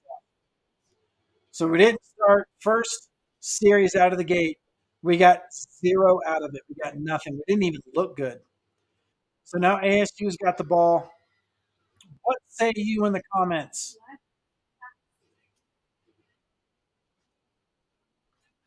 So why are we running up Dylan up the middle? So I agree. Early in the game, though, the coaches saw that we were actually getting some push on the interior defensive lineman, and that's what enabled Hankerson to get quite a few yards early in the game. Since that, I think second or third series, we have not seen it.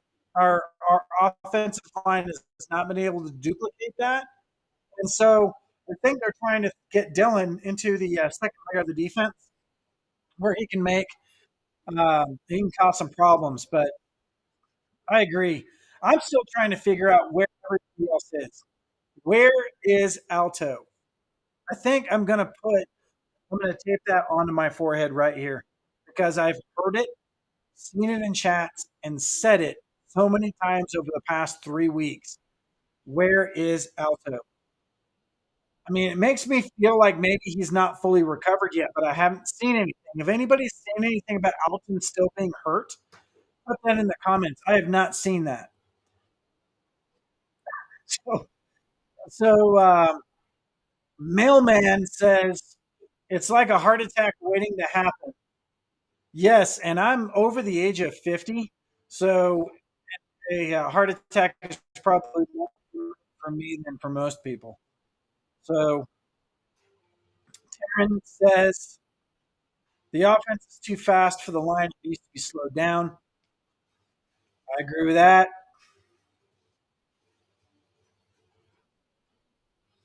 Greg says, please do not tattoo on your face. I don't know, man. At this point, you never want to tattoo anything that's not permanent, but right now, Alton not playing seems kind of permanent. I don't know why. So now they have Coach Prime on the Pac-12 Network talking about Kenny Dillingham and talking about how much he respects Kenny Dillingham and that. Obviously, you guys may or may not know, but Kenny Dillingham, when he was with Auburn, recruited Shador. And obviously, he didn't successfully recruit him, but he recruited him. And so apparently there's a good connection there. Plus, I want to say that Coach Prime maybe even offered Kenny Dillingham a spot on one of his coaching staffs as well. So there's some hints for those two guys. All right, so ASU's got the ball. Quarterback. Oh, okay. So Bourget, Parquet. Bourget threw the ball into the ground. He didn't want to get sacked. Kenny Dillingham looks disappointed, but he's not super feisty right now, so that's okay. Nora comes in and says, "Why are we pushing so hard for Alto and Hickerson is running well?" The only and I want to say this to you, Nora. I am a Hankerson believer. I have been even last year. Hankerson was my guy. The reason why is because Alto is another part of our running offense. So why wouldn't we try multiple runners? There's no reason not to have multiple runners out there. Our running back room, I did a running back room video way back like in November. I'm sorry, way back in February. And talked about how deep our running backs were. And we're just using one. I don't understand. I want to see what anyone else can do. All right, so ASU's got the ball running out to the flat, caught out of bounds. They're got about 4 yards. It's fourth down and two. Looks like ASU's got to punt the ball. So we held them, guys. We held them. We held them. We held them.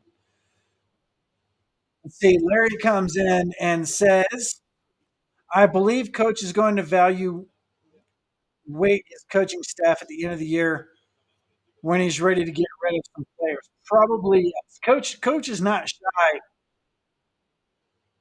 Coach Prime is not shy about doing what he's best for the program. And if he needs to turn over some coaches, he'll do that. If he needs to turn over some players, he'll do that.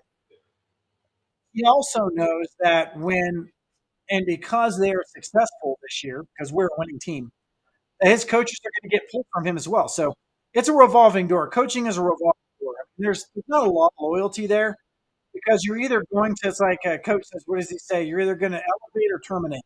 Are they going to get terminated or elevated? And that's the way football is. So here we go. ASU going for it on fourth down. Son of a gun. And Scattaboo runs for a first down. How is it that we don't see this coming? Man, oh man. I just said that we held him and I just lied.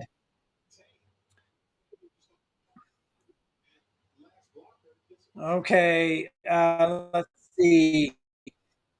What we're doing. So that was in relation to the last mess up by the officials, but this whole game has been an officiating nightmare. So there we go. Scattaboo again. First down. ASU is running all over Colorado right now. So Legion says the sparkling gold face masks are not helping CU right now. Oh, that is true. but they sure do look good. So if you're not going to play, you might as well look good. Yeah, if anybody wants to pick up one of those helmets and throw it to me, I'd appreciate it. Spenny says, I think they should start hitting at practice because the offense goes down too easy. Defense is not wrapping up. A lot of debate on that. A lot of debate, Smitty. All right, here we go again. Scatterboo. They're just going to hand it to Scatterboo all day. Scatterboo got another freaking like 8 yards, man. They're just going to give it to that kid, and that kid is just going to run straight up the stinking middle and get 8 yards of carry. Scatterboo looked like he was hurt on that one. He's in a lot of pain.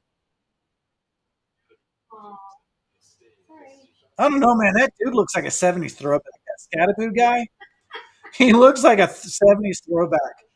I keep saying that about Offerdahl too, but all right, we're running again. ASU's running again. They got the first down. Run, run, run, run, run.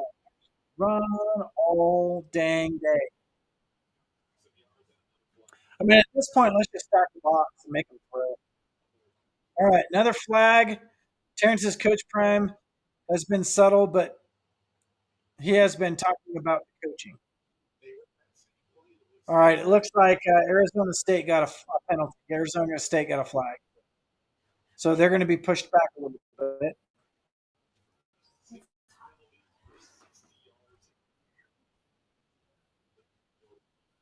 Yeah, I know, MC. They kicked it. I don't know what is going on with this game. It's going to be fun to go back and watch it again. All right, here we go. 2nd and 12, ASU. Quarterback empty set. Pass over the middle. Caught. Darn it. Another first down by ASU.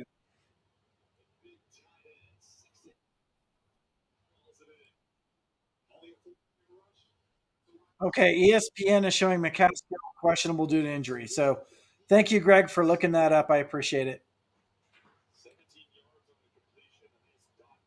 All right, ASU's making a lot of movement. Here we go. They're taking their sweet time on offense. ASU hikes the ball, hands it off, running play. All right, we knocked it dead. No gain on the play. Thank you for that. Goodness night. Happy for that. Yeah, Velvet, they keep getting first downs. They're going to catch us on the first downs if they haven't already haven't. Mailman says CU isn't stopping anything right now. ASU 2nd and 10. Scatterboo's back. He gotten hurt earlier. They hand it off to Scatterboo, and he gets 1 yard. So we stuffed him. Good. Smitty says our DBs have a million tackles. It's DB. Every single tackle is DB tackle. Mailman says they're running all over CU. Peggy saying unbelievable score. Come on, Buffs. Galen is saying CU is not trying hard to stop them. All right, let's go, guys. ASU hikes the ball. Tons of time. Pocket is collapsing. He overthrew his receiver. And they actually got a hit on Bourget. So that's good. At least we got some pressure on him. He did have a lot of time to pass, though. Oh, he got a sandwich. Bourget got a buffalo sandwich on that one. Been holding that one for a while because we haven't given any sandwich. All right, ASU 4th and 9, and they're going for it on their 41. No, they're not. Ooh, yeah, Coach Prime is getting into his coaches.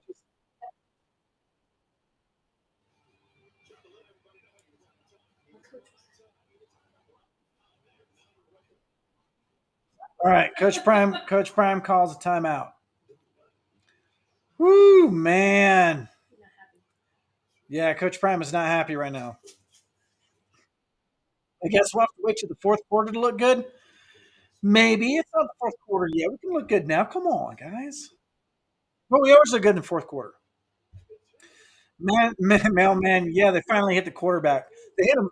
They hit him after he threw the ball. So, but at least we got helmets on people. Buffalo sandwich. I'm gonna. So you guys may not know this, but I have a little bit of a bug. I like to pick up the guitar and sling it around a little bit. So I may actually create a song called Buffalo Sandwich. I'm gonna do it. I need some new like music for the show. Yeah, something like that. Yeah, you know what? I think I'm gonna. That's funny. I think I'm gonna have Michael Pollock. Yeah, me and Michael Pollock are gonna sing, and we're gonna write a song called Buffalo Sandwich. Yeah, I hate losing that timeout there too, Greg. I mean that. Do you think that timeout is gonna haunt us in the end? I mean, with this close a game, we need every damn timeout we're gonna get. Legion says starting to have serious doubts about this coaching. These guys are not ready. I'll tell you what, and then now we have a short week with Stanford coming up on Friday. Yeah, so it's going to be a tough week for us. Mailman says if we don't stop them on 4th and 9, it'll be ridiculous. Greg says I had a buffalo sandwich at the Czech Fest today. Good for you.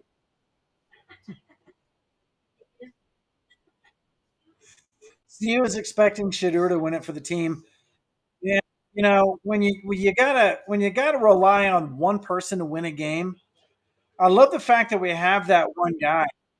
It'd be really nice if we could give him a break and have everybody else on the team show up. But here we go. So Arizona State's got the ball. It's 4th and 9. Is it still 4th and 9? Or did they change the ball around again? 4th and 9. ASU's got the ball. They're going for it on their 41-yard line. No, they're not. They're taking a punt. So they're punting the ball. And they're going to down it at the 10-yard line. So we're going to take it on our 10. How about the song Guy on a Buffalo?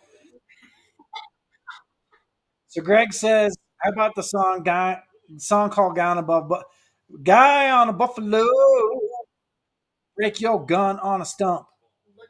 Yeah, look at that. If you haven't seen Guy on a Buffalo, it is now it is yeah, you got to watch it. So go to YouTube and type in after this live stream.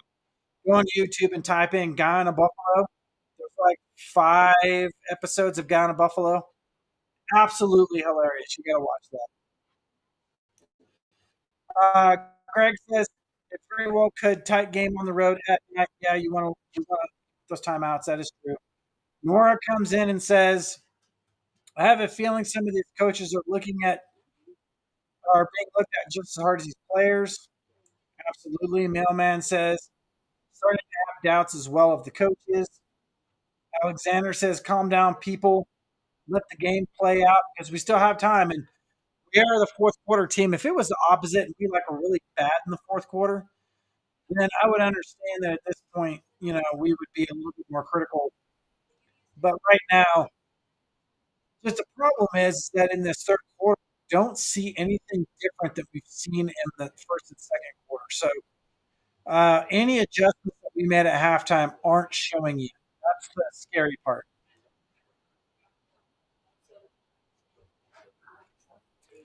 So what else do you guys have to say? Comments here. Let's look at some stats. I'm going to refresh the stats here and see what we got going on in stats.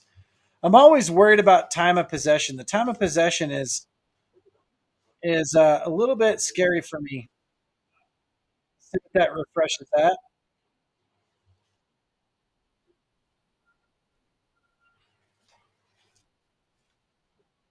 All right, so holy mackerel. Look at this, guys. I'm going to hide the comments for just a second so you can see the stats. 21 minutes time of possession for ASU, 14 minutes for Colorado. They're beating us by 7 minutes of, yeah, that's a lot of time possession. So they're showing Shedeur Sanders right now being most passing yards per game, number 2 behind Penix. All right, so we are on offense now, folks. Looking good in his gold face mask. We got it on the 10-yard line. Shador's got an empty set. Pass out to Dylan Edwards, about 5 yards. So we set on first down. They're looking to change things up a little bit, obviously. Let's see what they do in the second series. They do have one back. Shador hikes the ball, hands off the ball to, I think, hands the ball to Dylan, gets stuffed down the middle.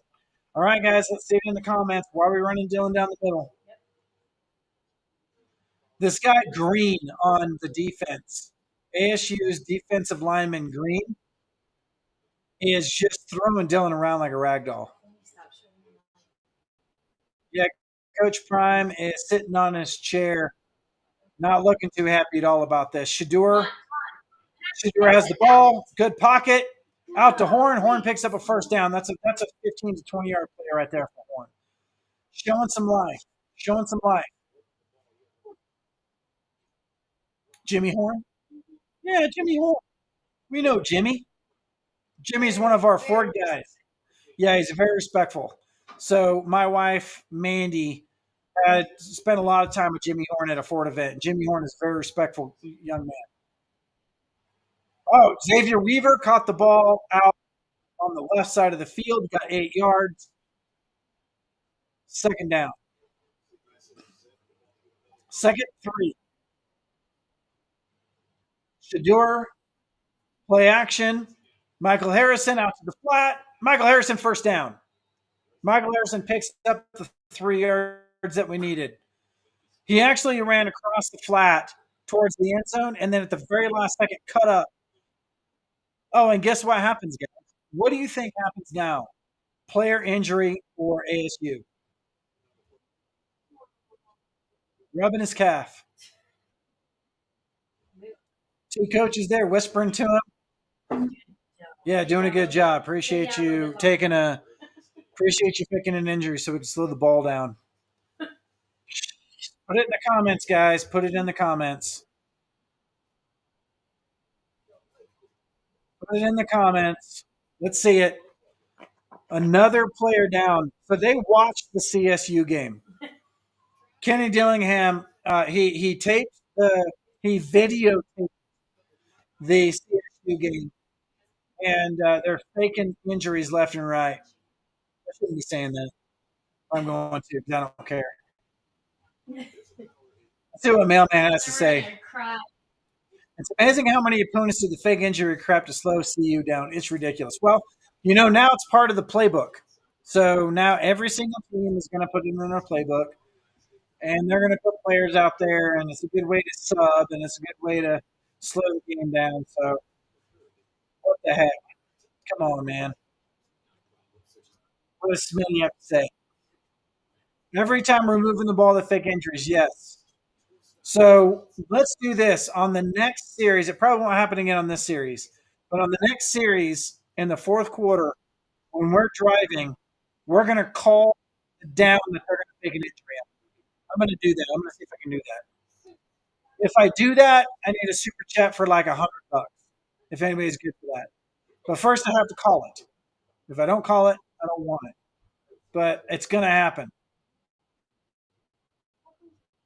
So Armand comes in and says, surprise, Andrew Player. Let's dog pile on Kenny Dillingham right now. Opposing coaches are taking and sharing tactics. That's right. I don't know if they're sharing that. That's for everybody to see. I mean, CSU, I don't even know who the Joker coach was for them anymore, but I don't even remember his name. Anyway, he started the whole thing.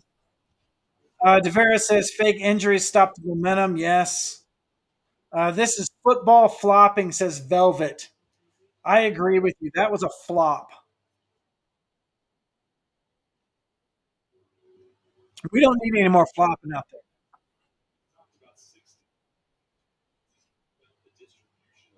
So they're talking about the spreading of the wealth between the receivers. Xavier Weaver has 57 passes this year. Jimmy Horn, 44. Michael Harrison, 24. Travis Hunter, 23. And Dylan Edwards, 20. They're showing all three of those that are out now. Harrison, Horn, and Weaver split out. So we've got four wideouts and one in the backfield. Looks like Dylan Edwards is in the backfield. It's 3rd and 1. All right.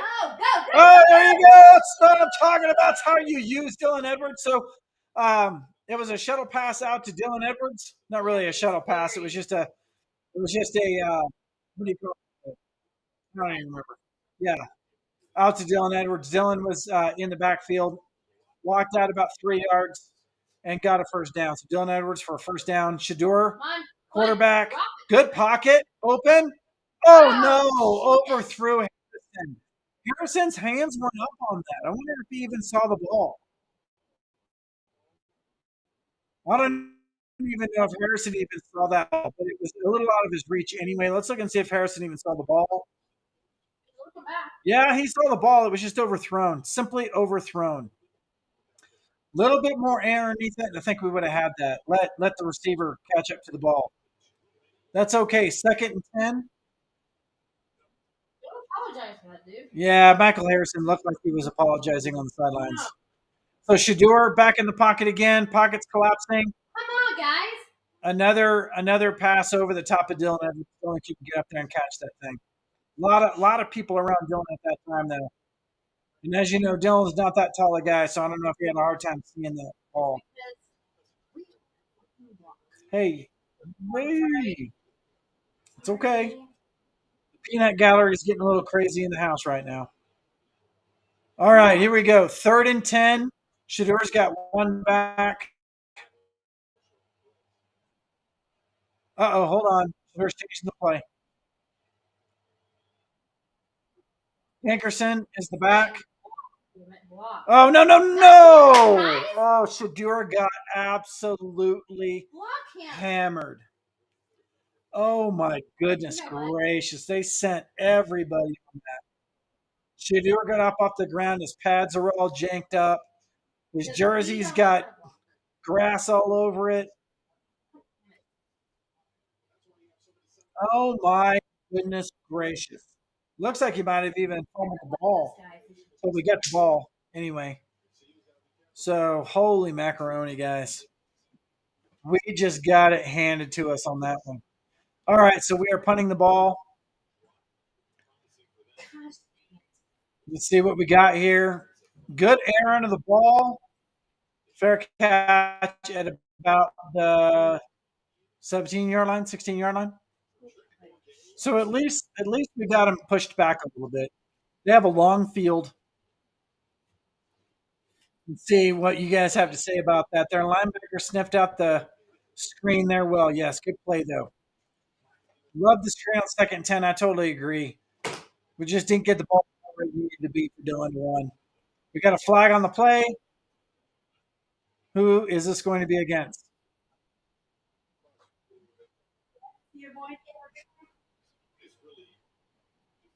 Oh, they already called it. Did they pick it up? What happened here?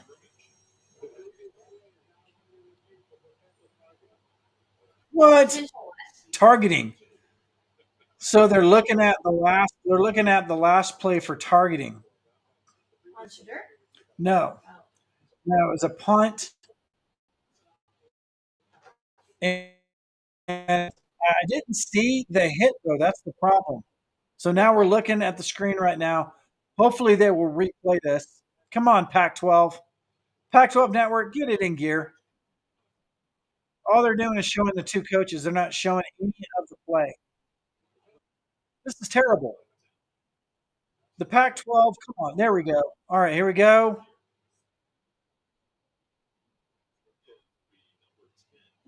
Oh, this may be an Arizona State targeting. Show that again. Show it again. Show it again. So they're looking at targeting on Arizona State. If that's the case, we may actually get the ball back.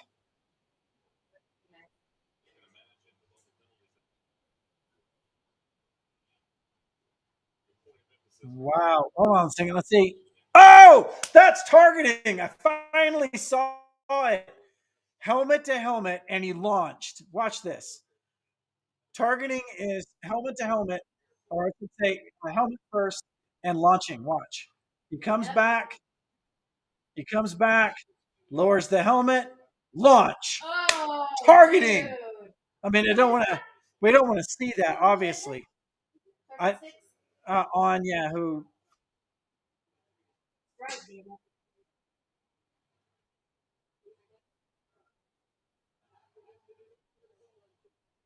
What? You've got to be kidding me.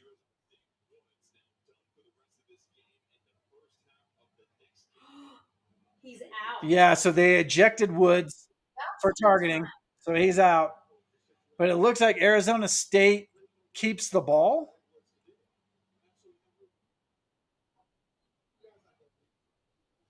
What is going on here?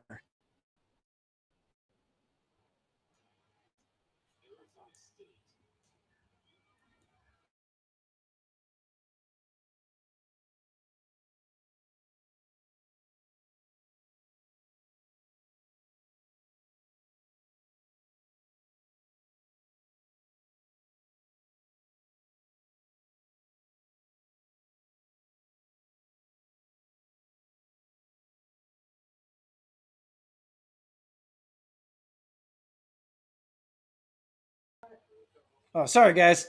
I jumped out of here for 1 second. I don't know why. Are you guys still with me? Yeah, you guys are still with me.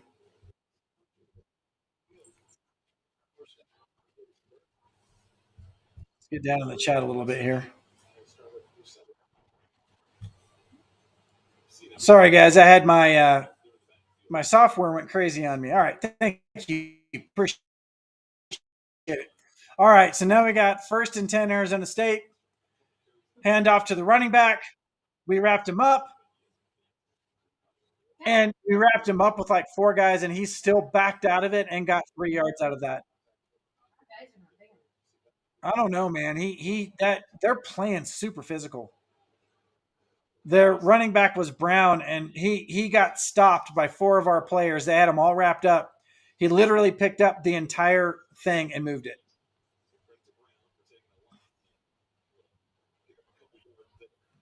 Let's bring back the.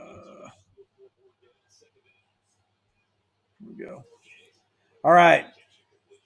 So we have ASU. It was 2nd and 8. They just picked up the first down. So they're moving the ball again.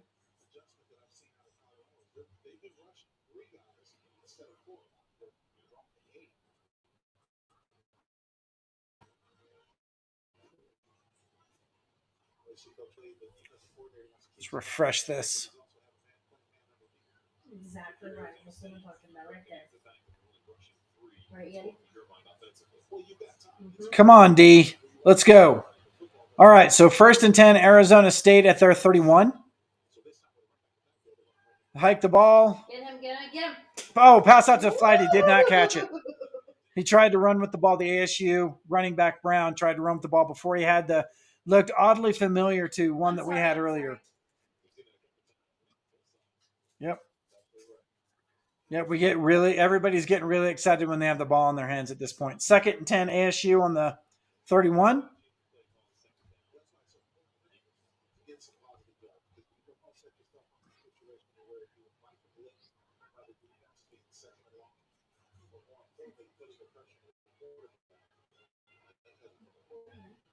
All right, ASU hiking the ball.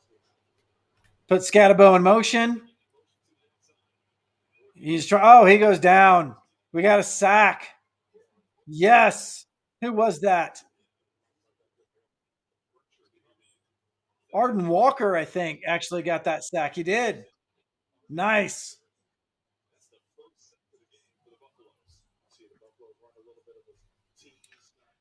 Arden Walker closed in tight on him and brought Bourget down. I know it's Bourget. It's any of these French names. Bourget. Bourget. Bourget. So Bourget is in, hikes the ball. He gets flushed out. Oh, we got another sack. Holy crap. Holy crap. Bentley got him that time. Bentley got him, and it was almost on an identical sack. And now Bourget is hurt. He's limping off the field. It looks like they're bringing in their field goal unit. Oh, Bentley is so happy. Look at him. It's not that often that our linebackers get a lot of credit for some things, and Bentley came out there and just whacked him. I'm sorry, it's a punt. I said field goal. I meant punt. All right, Jimmy Horn caught the punt, went directly out of bounds. So now we are going to get the ball. DeVera, you are correct. Sack again. 2 sacks on that. 2 sack. Greg says that there is a sack party going on. There's a party. A sack party. They're showing Travis. Another respectful guy. Yeah, Travis. We spent some time with him at a Ford event. Travis, super nice guy. His girlfriend, super awesome. Yeah, super great people. In fact, I don't think we've come across any Colorado. Yeah, very genuine people. All right. Shadur's got the ball. Goes out to Michael Harrison. Michael Harrison gets about 7 yards, 7 yards. Very genuine. We are coming back in this game, guys. Shadur hikes the ball. Shadur is getting a first down. Shadur still on his feet. Shadur runs over the defender. Oh, Shadur runs over the defender and also gets up and flexes. Shadur is showing some moxie. He's got the dog. We let the dog loose. I want to see. Oh, look at this. He gets up and flexes. Oh, I love it. Shadur on the run again. Oh, and they hit him. Flag that. Come on. That should have been a penalty, guys. Oh, McCullough got a. Oh, they didn't throw the flag. They threw the flag. We got a flag out of it. No, let's make sure it's for them. Oh. Ooh, Kenny Dillingham. Let's see. I'm going to see.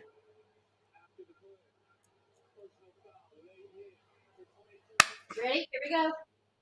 Throw the fit. Personal foul. Late hit on Shadur Sanders. Throw the fit. Come on. Show me. Yeah, we want to see Kenny Dillingham.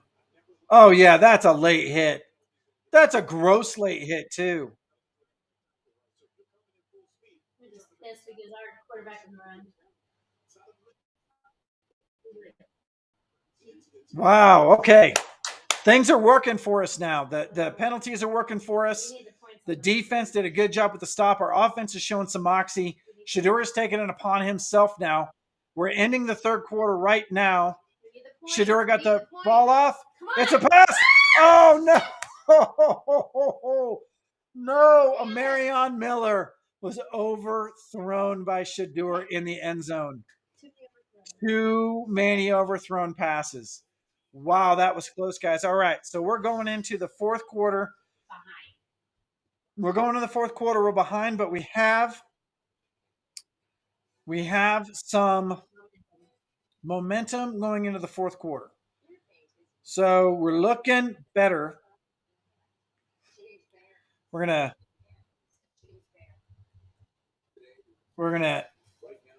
put fourth quarter on here.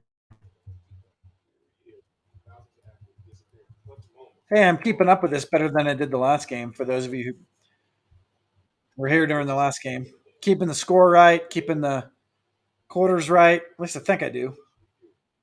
Anyway, all right, guys. So here it is. So for those of you who have watched this channel, which it looks like most of you have,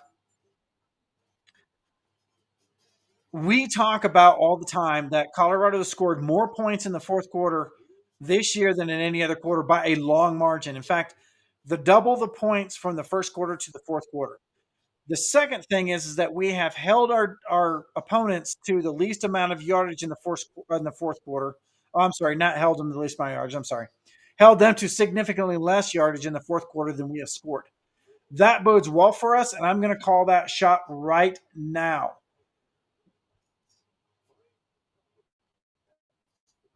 And here comes Brian.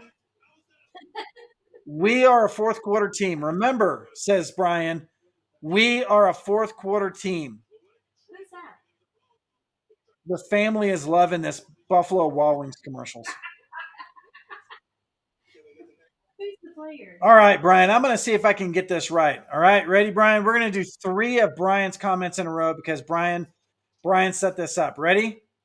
Here we go. We need to blow them out. Got you, Brian. I got you, buddy.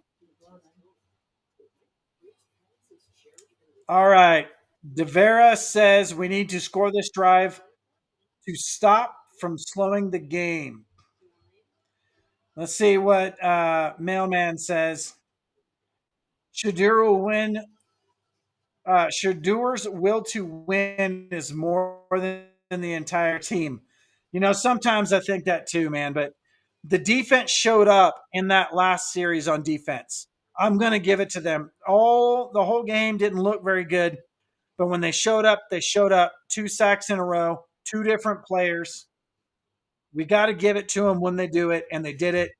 Maybe this is turning the tides, guys. The game should not be this close, I agree, but it is. Let's hope that trend stands. Forget Brady mode, Michael Jordan mode. I want to say that those two are probably really similar, but both of them are correct. Nora says the deep ball has been off the 2 throws he has had in this game. True. He has been really high and long on his throws when he's throwing past 15 yards. Time to go Kobe mode. I don't know what that means. I don't know what that means.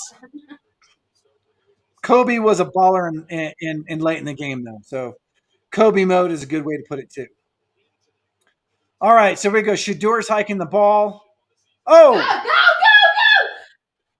All right. So for those of you not watching the game, this was a little bit strange. So it looked like an old option play where Shadur was handing the ball up to Henderson, but held onto the ball a little bit longer because they didn't know whether he was going to keep it or not.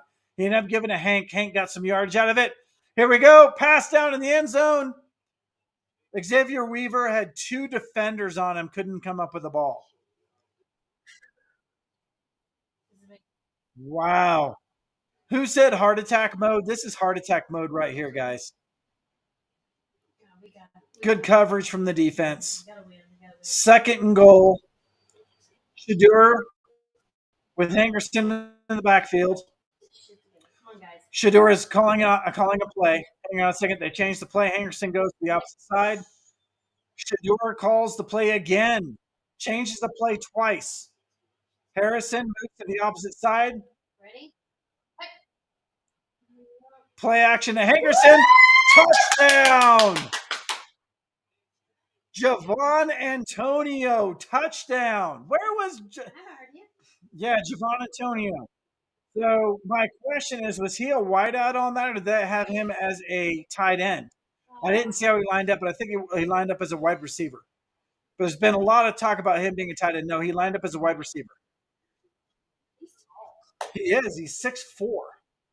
6'4", 220, 6'4", 225. He's a big dude. And I know all of y'all are saying in here, I haven't even looked at the chats, but Javon Antonio, what is this flag? Hang on a second. We got a flag here. Assistant. Oh, yeah. There you go. That's good. I like that. Yeah. My audio video lady is the same person as my beer assistant. Touchdown after the play. Just don't tell your wife. Unsportsmanlike conduct against ASU. Oh, it looks like there was two. There was two penalties and they canceled each other, so that's what happened. Yeah. Shit. Okay. It's okay. Don't panic. The Pac-12 network went down for a second, but it's back up again. We're okay. We're okay.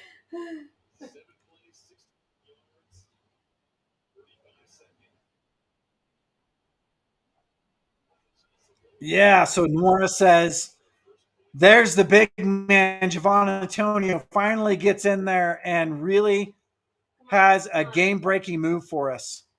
All right, now let's give us some points on the board here. Yeah, Kenny Dillingham is a sweaty dude. He's not as cool as our coach Prime is. Lauren went from pretty to.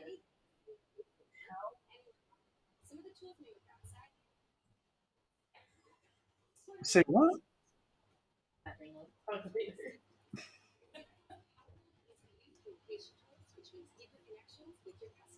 I think there was an insult Nope. in the household, Do not start shit.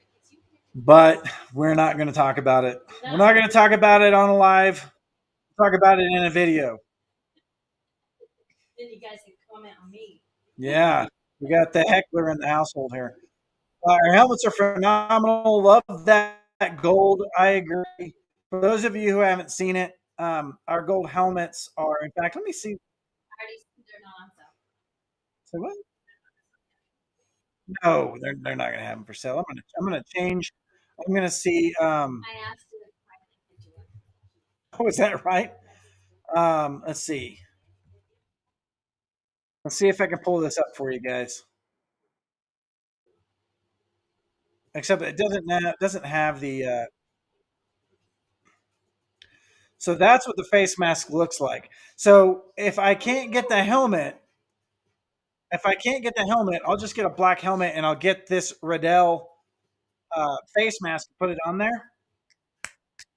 It's gonna be an Alpine Garage staple. I can tell you that right now. Merry Christmas to Alpine. He's getting a gold helmet. All right.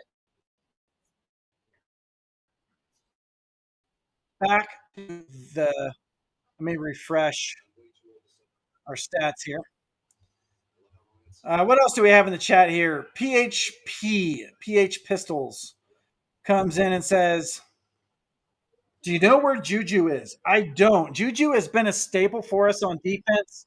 I haven't seen him out there, but then again, I haven't been looking for him either. But he hasn't made a play that I've seen so far. Mailman says, "If the defense holds CU will win this game. If they show up like they did this last series, guys, we have got this game." Finally, the linebackers are showing up. Devera says, "Good question. I believe Juju's number is 51, if I'm not mistaken. Let me double check that, but I believe Juju is 51. Let me go to my trusty. Let me look real quick. No, no, no, no. Who the heck is Juju? Yeah, I thought he was 51. I thought Juju was 51, guys. Somebody say, yeah, 51. So Tab says we need defense to do their thing right now. Taryn says Juju had to be late or missing a meeting. Someone was late for the meeting on well off. That would be interesting. If he was late for the meeting and didn't make this game. Jill says they've got me holding my breath.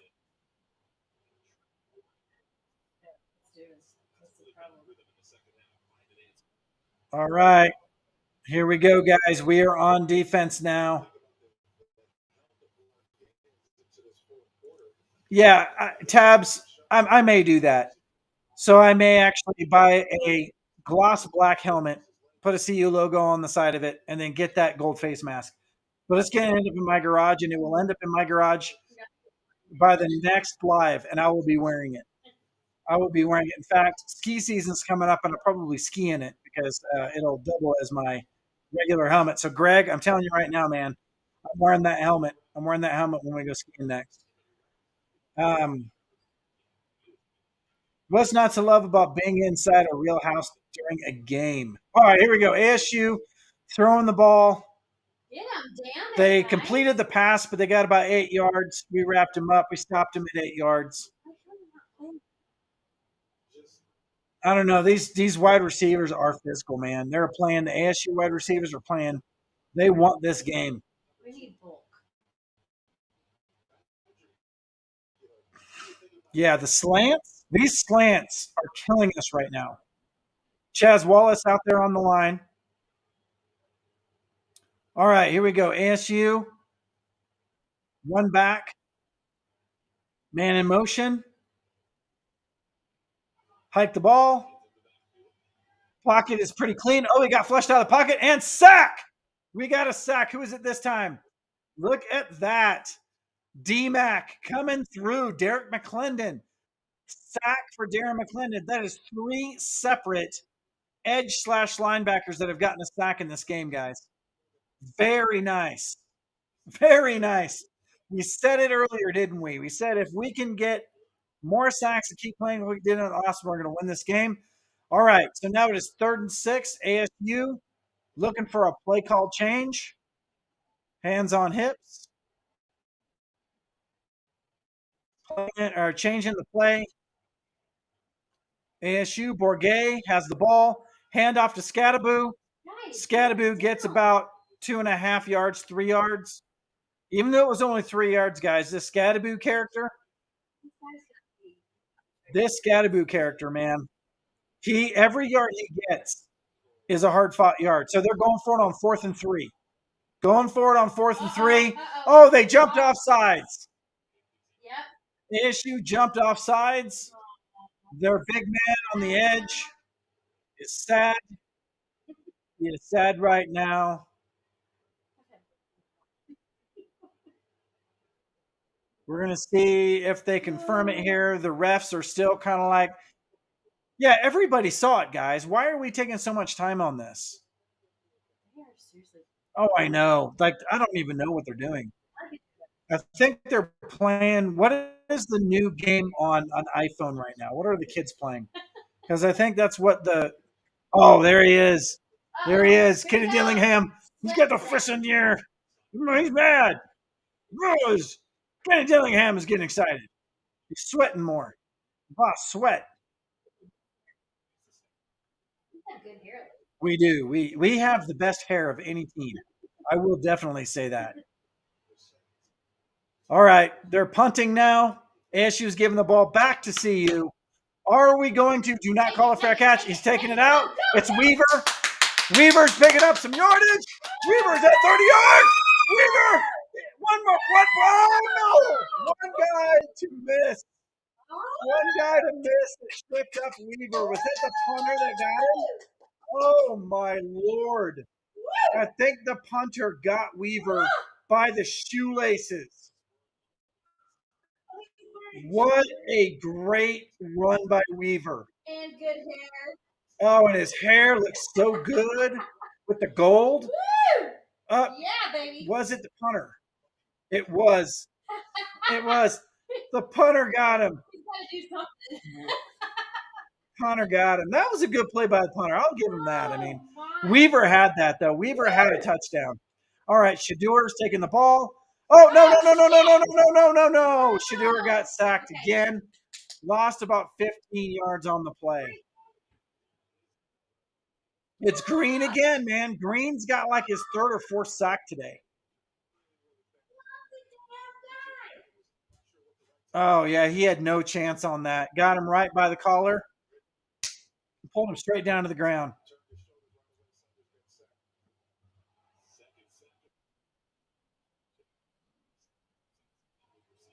Yeah, James. -2 punt. All right, here's Shador. 2nd and 21. All right, so Hankerson runs it up the middle on 2nd and 21. I'm just going to tell you this. If you're 2nd and 21, guys, it's a 21, man. We got to throw that ball. That's Prime's number. We got to throw that ball. Coach Prime deserves it when we got a 2nd and 21 to throw that ball. All right, what do we got? 3rd and 15. We picked up a little bit of yardage. Hank did a good job getting it respectable. Throw out to the flat. Hankerson. Hankerson on the move, but it's short. I think it's short about 4 yards. 4th down and 4, I'll bet. 4th down and 4. 4th down and 4. Hank picked up about 10 yards. Maybe it's 4th and 5. What are we going to do here? Oh, we got Mata out there trying for a field goal. Mata is trying for a field goal. Automatica. Boom! Automatica! We got the 3 points, guys. So we are going to change this to 24-17. We are up by a touchdown. It actually is not bad. Oh, look. Yeah. We have him out there. So we switched? Yeah, Mata kicked that field goal. So we switched. Mata kicked that field goal because he is Automatica. We're going to change this one to 24. Let's keep him. This is fun, guys. I'm glad everybody that's on this chat right now, I just want to appreciate you very much because I would be watching the game anyway, and having all of my CU Bus friends on the live chat today is just a stinking good time. So I want to appreciate every one of you guys. So thank you very much. Right now we have 114 people watching. Every one of you that are watching, thank you very much. You guys are awesome. Throw down in the comments, guys. Give CU some love. We were tough on them early in the game. We were tough on CU early in the game. We need to repent and show them some love. Let's see what Velvet has to say. We got to keep them at bay. Yes. Mailman comes in there and says, it's the defense. It's the defense. It's the defense. Mailman, I love that. I love that. I love that. New World Grover is in the house. Where you been, New World? Comes in and says, thank you, Mr. Mata. We said it earlier in the game. Where is Mata? Where is Mata? Where is Mata? There is Mata. Mailman comes in and says, we need a pick. You know, Mailman, I think you're a prodigy. I think, or I should say a prophet. I think we're gonna have right now they're gonna be throwing the ball. You know, I don't know about that. They're a scrappy team. They may actually put Scatabo. So I'm going to call this right now. Oh, you know what we didn't do? We didn't call that last one. We didn't call that last one. What was I going to call? Was that going to be a sack? No. Injury. I was going to call the injury next time. So, and I didn't do that, but I will in this next one. But I think at this point, at some point, one of their trick plays is that the quarterback is going to do what am I trying to say? A play action to Scatabo. Scatabo is going to route into the flat. He's going to throw it to Scatabo. Scatabo is the running back for ASU, but also was a quarterback in high school. And then Scatabo is then going to throw the ball again, possibly back to the quarterback out in the field. That's going to happen. Watch this. CU's got to see this coming. Shout out from Chi-Town. Welcome, Chicago. Tab says, I believe. Martel says, told you. They need to go with Mata as a primary kicker. You did say that, Martel. And he showed up, and he did what he does. Fun fact, Mata means to kill in Spanish. Nice. I love it. Oh, look at that. Velvet says, we love you, Alpine. Well, thank you very much, guys. That's very nice of you to say. Watching from Ohio, go Buffs. Lived in Cincinnati for a while. And I will tell you that is one of the best cities we've ever lived in. Cincinnati is a wicked team. I'm sorry, Cincinnati's a wicked city. Oh, what happened here? So you kick it off. Because it's not Palazzo. freaking. Man, I tell you what, Freaking. I've got sailors in this house now.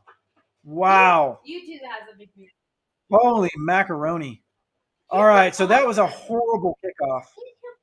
Now ASU has got the ball from the 35. Pass out to, oh no, that was too easy. That was a 35-yard pass, it looked like, for ASU.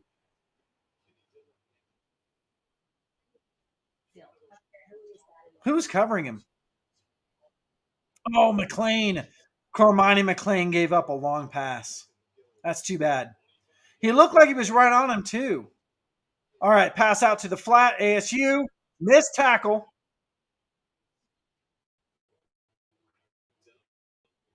Shiloh Sanders got him out 1 yard shy of the first down. ASU is going to have a second down and 1. This feels like Scatabo right now. This feels like Scatabo, even though they're in passing. Scatabo is in the backfield. ASU, hand off to Scatabo. Scatabo didn't get it.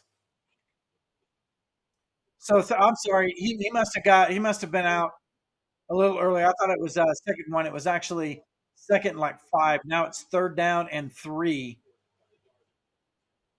Kamari Mans on the tackle.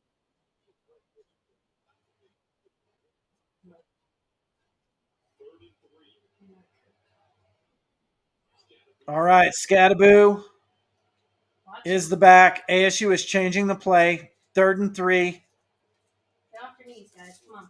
Quarterback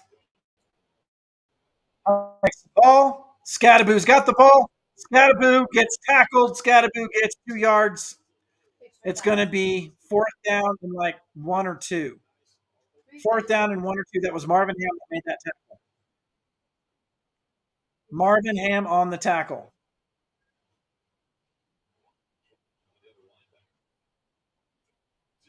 All right, here we go. 4th and 2. ASU does not like punting the ball, so they're not going to. They're going for it on 4th and 2. Scatabo is in the backfield. Watch the Scatabo fake pass. Scatabo's got the ball. Scatabo's got a first down. Dang it. I know. He's a little bowling ball.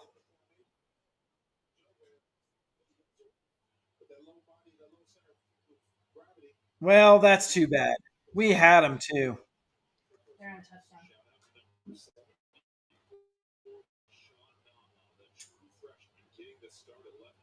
All right, here we go. 1st and 10 from the 35. ASU quarterback. Oh, tosses it. All right, we wrapped him up. All right, that was a messy play. Quarterback was going to get sacked, did a little toss off to the running back. Running back then got hit 3 or 4 times until they finally brought him down. It looks like McClendon was probably on the tackle. D-Mac bringing the heat. The defense looked pretty good in that. What do you call this? Face mask. All right, ASU. I need a drink. ASU 2nd and 13.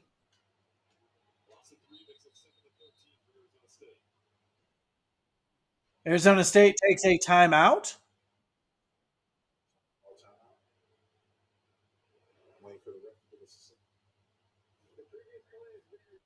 Oh, it's a review. Does that matter? So they stop the clock, stop the play because they think that the quarterback's knee was down, but the running back who he pitched to didn't get any yards either. So just basically slowing the game down at this point. Tell you what, these refs, man, killing me, Smalls.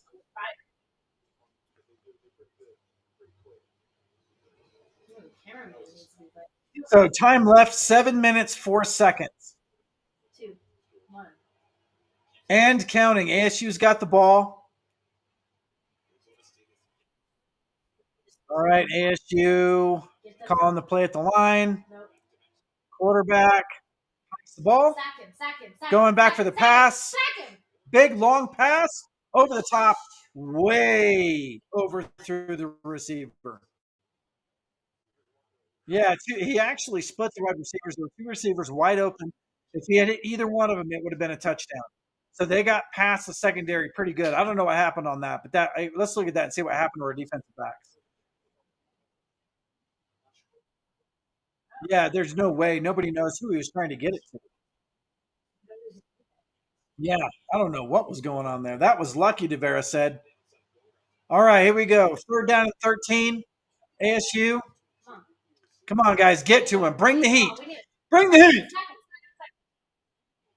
Nice defensive play. Levante Bentley.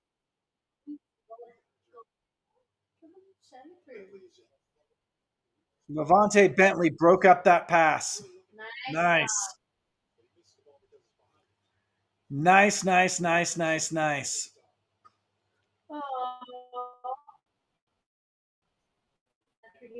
All right, they're going for a field goal right now. Longest field goal. How long is this? 52-yard field goal. Block it, guys. Come on, jump. It's going to have to be a low projecting. You guys can get up there and get this. Get some hands up there. Jump. Yeah, he shanked it. He shanked it. No field goal. No field goal. Oh, Carter Stottmeyer's out there. I had no idea that Carter Stottmeyer was going to be out there today. Yeah, it's fine. We're good. They don't need to see me. I'm good. Oh, man, Carter Stottmeyer in the house. Nice. Coming back from injury and giving us a huge play. Guys, the defense is doing awesome. The defense is doing awesome. Yeah, it looks like it was blocked by Carter Stottmeyer. Carter Stottmeyer got a hand on it. That's what I'm taking away from this.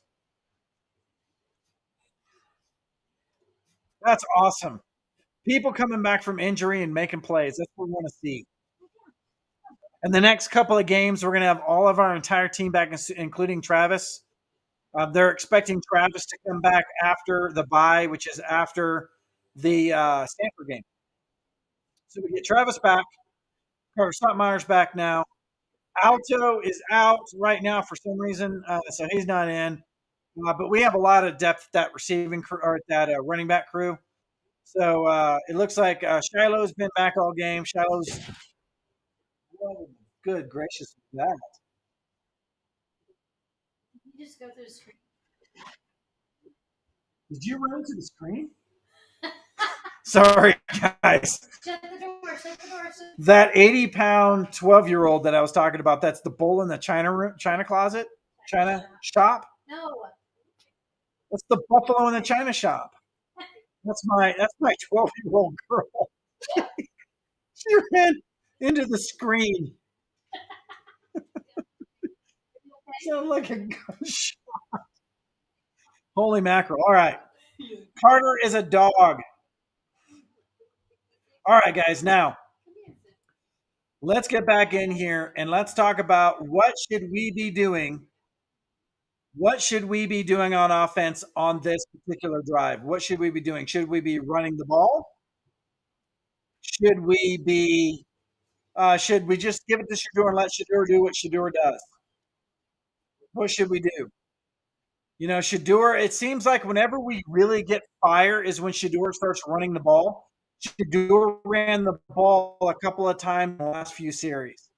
So now I'm going to call it. Okay, now we're going to call the next fake injury, and it's going to be in this series, and I'm going to call the play.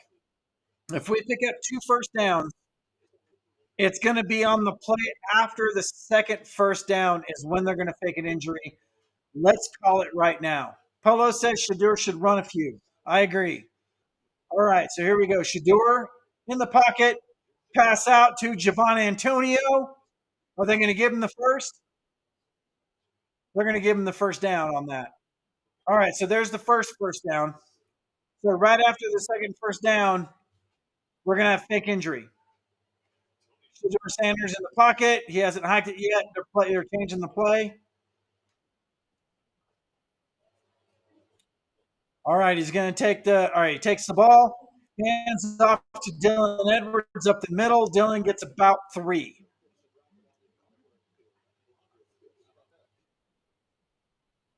Dylan Edwards looks like he is staying out on the field.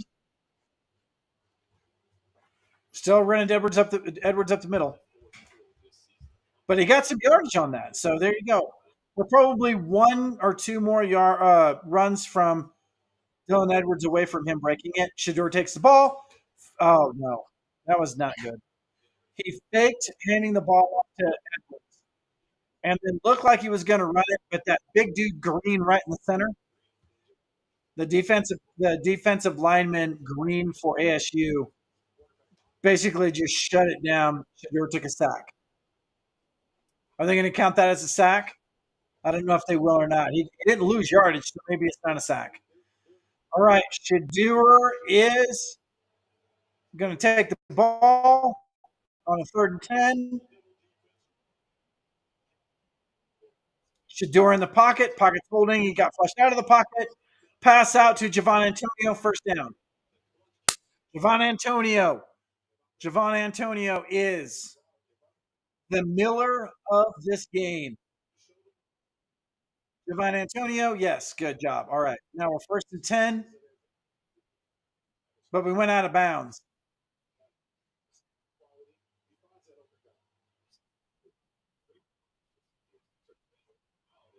Yes, Shador was a little bit upset with one of his receivers. All right, Shador is hiking the ball. Hands off to Edwards. Edwards up the middle. Gets about 2 yards.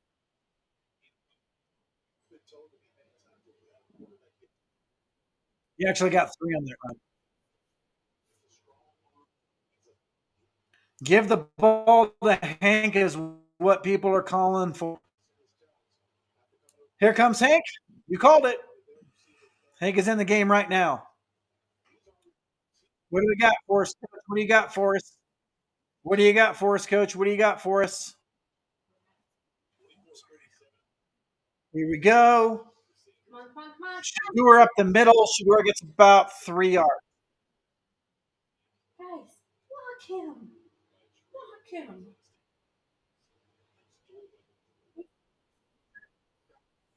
Man, I'll tell you what, Shador's jersey is as much green as it is white. Because we can't figure you out. Did we call a timeout? Just I told you that already. They need the big backs in there. Hankerson. Or, guys, what the heck? Why not put Offerdahl in there? Why not try Offerdahl? Why would we not try Offerdahl? Let's give him magic mustache. the magic mustache, is what he's being called in the house. Let's try a few different backs. Oh, ASU timeout. Thank you, Greg. You okay there? Uh, yeah. So my 12-year-old did a Levante Bentley and just absolutely just hammered that screen. Took it out. They actually got flagged for targeting, and I'm ejecting her from the game. All right, come on, CU, says Martel. Quentin says the game is slipping away from ASU. Yes, it is, but they're a scrappy team. We need to be really, really careful about how we're using this. How we're using this. How we're using the time here. We got to be really, really conscious about giving them the ball back. Have to score 3 minimum on this. We got to get something out of this, guys. If we can get 3 on this, I'm not going to say it sealed the game, but it's going to come pretty close. Where are they not running? Where are they not running Henderson or McCaskill? I think that one's probably. They are running Henderson now. McCaskill, I think, is out on injury. That's what I'm hearing. Edris says often ball. Yes. Why not put Charlie in? I mean, at this point, we're averaging like less than 3 yards per carry. Is Offerdahl really going to be that much different? And in that case, it might be a new breath of fresh air for us in the running game.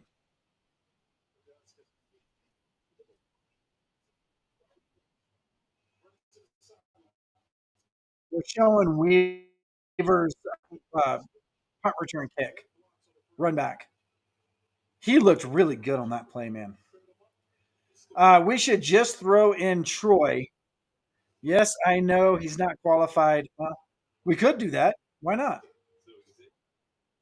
I mean, at this point, everybody that we put in that hasn't had playing time is bowling out. I mean, look at Miller last week. Javon Antonio this week is doing excellent. So why not put some new people in there? It's the kind of the all right. Shadur's got the ball. Everybody empties out. Hankerson. Oh no! Oh my goodness gracious! Hankerson caught the ball, got hit hard, coughed it up, and then it was almost intercepted by an ASU player. Wow.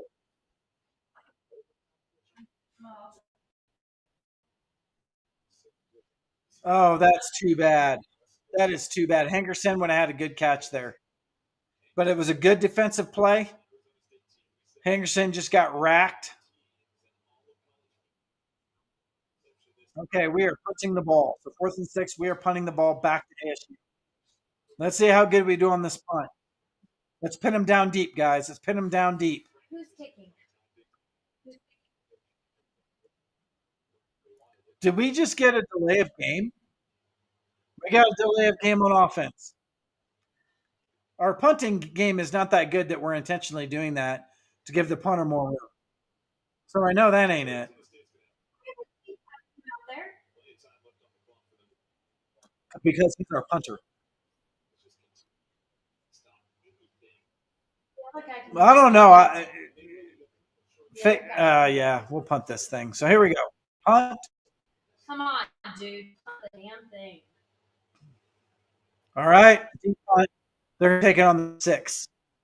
So at least we gave them a long field to have to work with. Our defense has been off the field for a little bit, so hopefully they'll get some. Let's look at some stats here, guys, real quick. We need a pick. That's right. We need a pick. Right now, this is a good time for a pick. Come on, throw your fit. Let's go. Cool. All right, here we go. So look at this time of possession, guys. ASU has had the ball for 32 minutes to 24 minutes for Colorado. That is amazing at this point that we are where we are at in this game. All right, so ASU's quarterback is standing on the end zone line, passes over the middle, wide open receiver, and misses him. There wasn't a defensive back because there was no defensive back within 10 yards of that guy that was doing a crossing route. And we just got lucky that Bourmet couldn't throw the ball. We got hugely lucky on that, guys. That is horrendously bad. All right, team. We are bringing some heat here, guys. Pass out to the flat. Scatabo immediately tackled. Scatabo. Bourmet. Scatabo. I'm gonna have fun saying that for the rest of the night. Yeah, Devera says lucky he missed. That play would have gone for about 20. We're on our backs again. Oh, do we have another injury? Yeah, but this is they're on offense. Oh, lay down. It's your turn. Yeah, Scatabo got hurt. They're taking him off the field. Scatabo has been their horse, man. I mean, he is like, huh? Everybody's like, Well, I mean, so I'm gonna give it to that guy. I like that guy. He's a hard player. He plays his freaking butt off, man.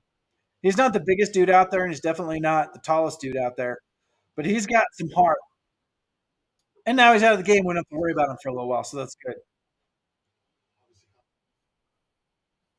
Yeah, I don't think Scatabo's fake. Scatabo's like a throwback player. touchdown. All right, here we go. Oh, they got a pass over the middle, first down. So they're going to be from probably their 19-yard line. Come on, defense, reset. Let's get this. Miles Flusher's out there. Miles Slusher is in the game, guys. They're bringing a full set on defense. Let's go get him. Let's put some pressure on him. Oh, no. Slant, slant, open receiver, missed tackles, no wrap up, lots of yards after the pass.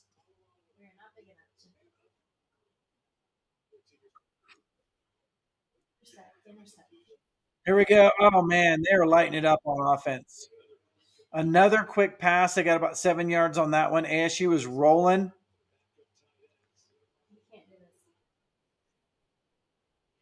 Yeah, so Bourmet is getting the ball out of his hands quickly. He took a page. He took a page from us. We got to get the ball out quickly because our offensive line is not holding their defense off. So they're doing the same thing. He's getting the pass off within 2.5 seconds. All right, they're changing the play call. Pike the ball. ASU getting flushed out of the pocket, airing it out of bounds.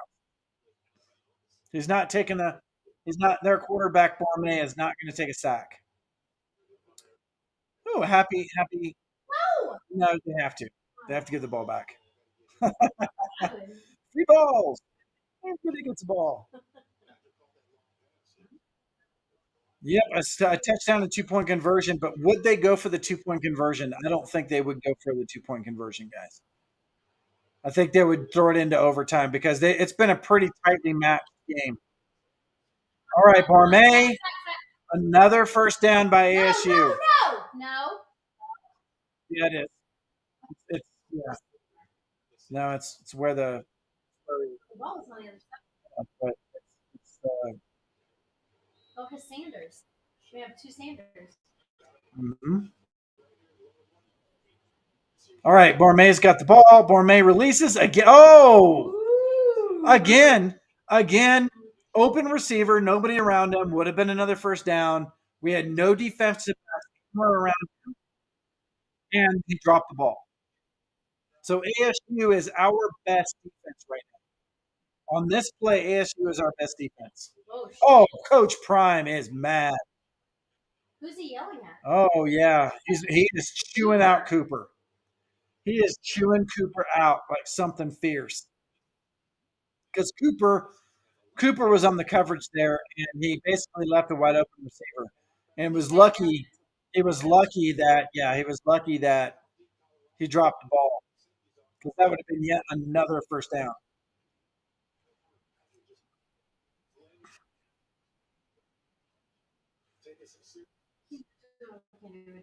So Nora is asking why are setting up past a first down marker on long converting plays. I don't know. They're giving them the entire middle of the field, like 10 yards of open middle field right now. I don't understand this. I can't tell them to look now and see if maybe we're putting on. Yeah, we have all the linebackers up in the box right now. So we get everybody on the line. But no, they dropped one linebacker in coverage. That linebacker is the one they threw on, and it looks like they got close to a first down again. Short of it by like an inch. This is where they're going to miss Scatabo if he's not in the game. Empty back set, 1 yard, 3rd and 1. Quarterback throws, overthrown again. Again, ASU's offense is our best defense. Between the drops and the overthrows, they have helped us on this. So it's 4th and 1. Can we have it back now? 4th and 1 with 1:16 left in the game, guys. This is a huge play. Can we have it back? 4th and 1. Stack receivers to the right side. Scattaboo is back in the play. They're going to hand off to Scattaboo. First down. You knew he was going to get the stinking ball. He can't be stopped. So 1 minute, 12 seconds left in the game, 4th quarter. All right, ASU quarterback's back. Plenty of time in the pocket, throws it out of bounds.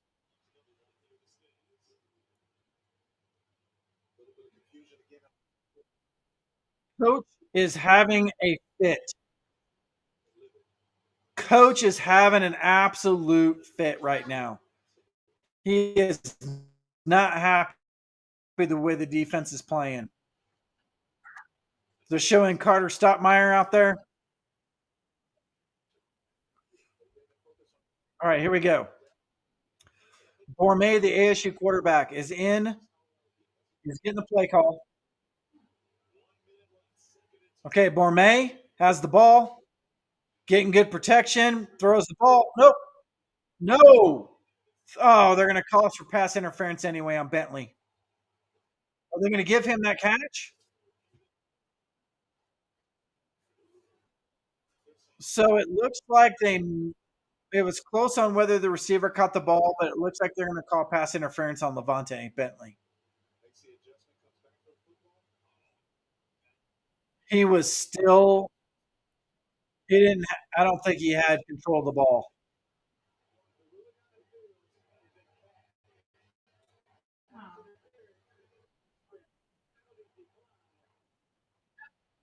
Okay, so they did catch the ball, even though it looks like he was bobbling it going out of bounds.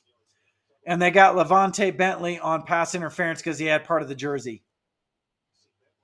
No, he didn't have it. He did not catch that ball. He did not catch that ball. They need to review that play. Dang it, dang it, dang it, dang it. They need to look at that play. They're going to look at the play. Yes. They're going to look at the play. He was bobbling the ball. That is not a first down. Not a first down, I'm telling you right now. Yeah, he was bobbling that ball when he hit the turf. What say you guys? Are you guys watching the game?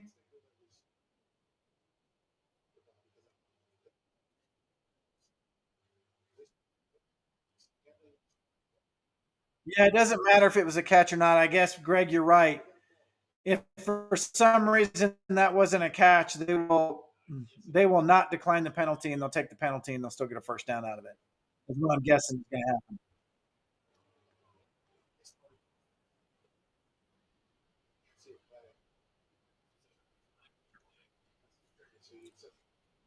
So that's to negate it. That's going to negate it right there. So either way, they're moving the ball forward.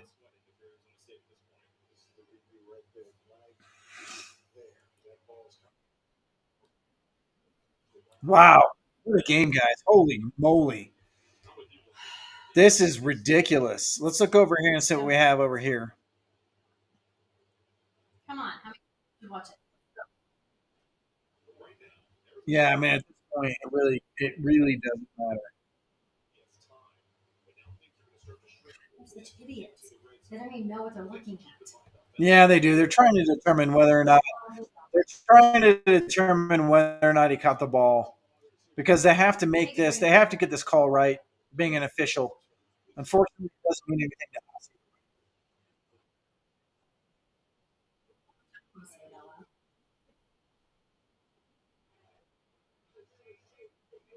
Okay, it's an incomplete pass, but there is pass interference that's going to be applied. First down. All right, we're at 50. Let's reset this, guys. 55 seconds left in the game. Arizona State has got the ball first and 10. It's like a cartoon. Right now, ASU is on the 15-yard line. 55 seconds left in the game. Arizona State has 2 timeouts. All right, here we go. Quarterback, throw. No. Oh, touchdown, Arizona State. Dang it. Oh, Chris. Another game, man. Another game. Going into the last seconds. Question is, are they going to go for 2? Please don't. Please don't. What do you think? Are they going to go for 2? No. They're going to go for 2. I don't think they're going to go for 2. I think they're going to try to push this into overtime.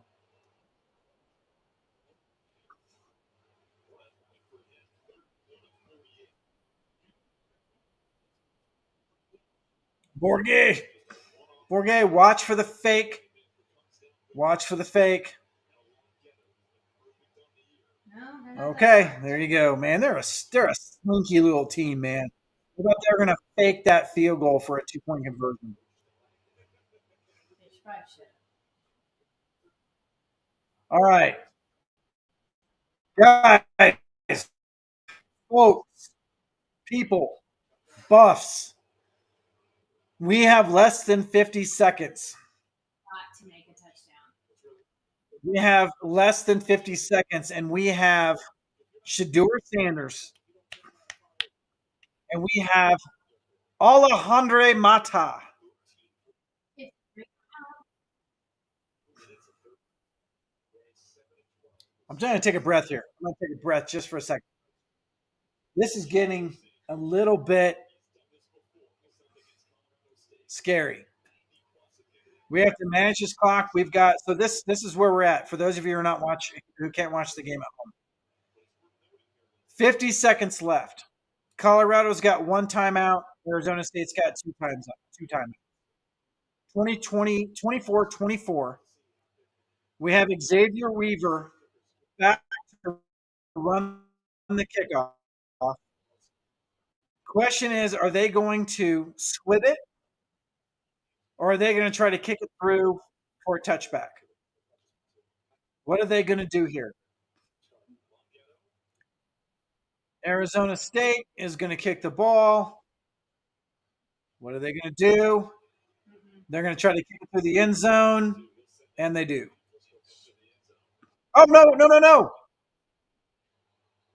What are they going to call? No, come on, please. It hit the end zone, so it's going to be a touchback. All right, that was a little scary because the ball hit like right on the end what do they call it, the end zone line, and bounced back into the field of play. We didn't touch it, so it looked like it didn't go into the end zone, but it did. So it's a touchback. So we're going to take the ball. Shador Sanders is out there. He's looking fresh. Please, sir. No, right. Please, sir. He's looking fresh. He's looking clean with a lot of green.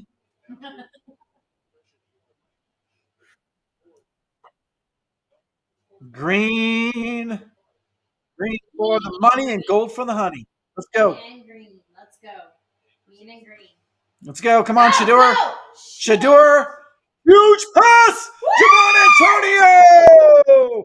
Javon Antonio to the 30-yard line. That was like a 40-yard pass.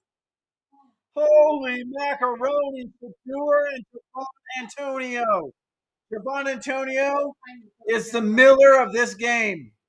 All right, Javon Antonio again for another 8 yards. Javon Antonio for 8 yards. It's going to be the Shador and Javon game all the way along. Come on, guys. Shador's back. Shador's going to throw this ball out. All right, stop the clock. All right, here's where we're at, guys. 22 seconds in the game. We're on hour 22, I believe, something like that, which is a chip shot for Mata. But with 22 seconds left in the game, do you take a chance on an interception or do you run hanky? Little hanky panky. Yep. No. Be careful. No.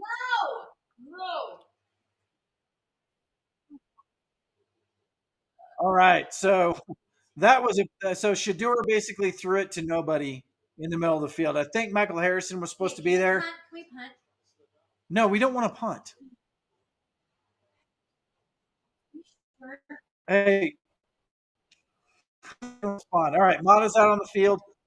4th and 3 with 18 seconds left. I meant kick. You know what I mean. I know what you mean. Okay. Well, then back me up, dude. Come on, Mata. Back me up. Come on, Mata. No! That's okay. All right. So looks like, sorry, I was quiet there for a minute, but there's like, my heart is pounding in my chest right now. So looks like Arizona State called a timeout to try to freeze the kicker. Mata still kicked it, and he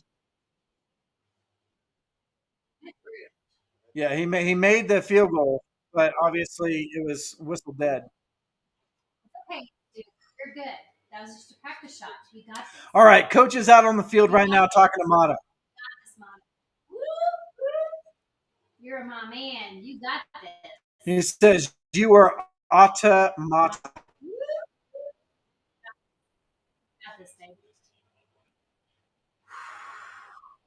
Man, there's not a lot of pressure on Mata right now. It's okay, because if he misses this, he's still 24-24, but he won't. So therefore, he's loose. He's loose. He's like, I can win the game here. Mata to win the game with 18 seconds left. Liking the ball. Mata with the kick. It's good. It's good. It's good. Look at this. They're going to give Mata the kickoff. Are they going to give Mata the kickoff? Hang on. Hold on.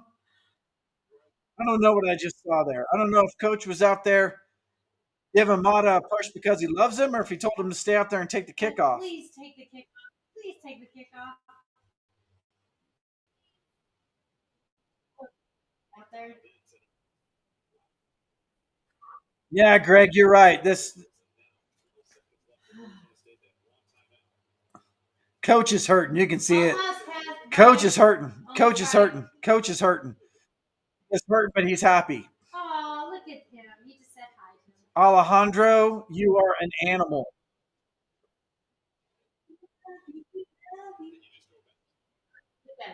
Him and Jimmy, Alejandro and Jimmy are dancing on the sideline. Do a little dance. Yep. I thought Mata was going to take the kickoff, but he's not. Oh, no. Is he? No, he's not. Oh, he's doing the dance. That's what he was doing. That's right. You have your. That's funny. That's funny. I like him. That's funny. You know, you love it when we, for 9 months, have seen the relationships build with CU, and then they come to fruition out on the field. Stop him. Oh! Oh, my goodness. Bishop laid out the returner. Bishop mowed him over. Oh, my goodness gracious. Bishop Thomas. Are we going to get a flag on that? No. No, we're not going to get a flag on the hit. But he took his helmet off. When did he take his helmet off? We're good. Yeah, we got a flag for him taking his helmet off.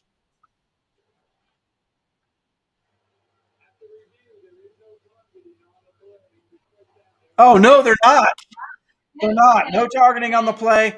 They're not penalizing him for taking his helmet off. Thank you very much, Arrest, for finally pulling your head out of your butt. But Bishop mowed him down.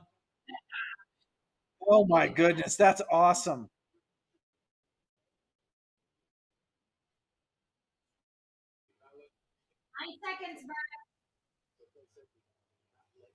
So, James Parney, see you at a 17-0 lead on Utah State. Now trust 31-17. All right, here we go. Oh! Sack! Is that Bishop? Oh, no, that was, Amari McNeil with a sack. Finally, the defensive line gets in there and gets something. On one of the last plays of the game, Amari McNeil comes in and mows down their quarterback. Oh, Arizona State is sad. Arizona State is sad. Oh, look at that. Amari McNeil came down on him like a house falling down in a hurricane. That thing looked awesome. So Arizona State called a timeout, looks like. They've got 2 seconds left. They got a Hail Mary in them probably. We're going to put all of our best hands out there on defense. And we're going to send the big dogs. Amari McNeil needs – oh, they added a second onto the play clock, which doesn't matter. It doesn't matter. It's a one play anyway. He's going to be throwing it. He's going to be throwing it from his end zone, so there is no chance he's throwing this thing 100 yards. No chance.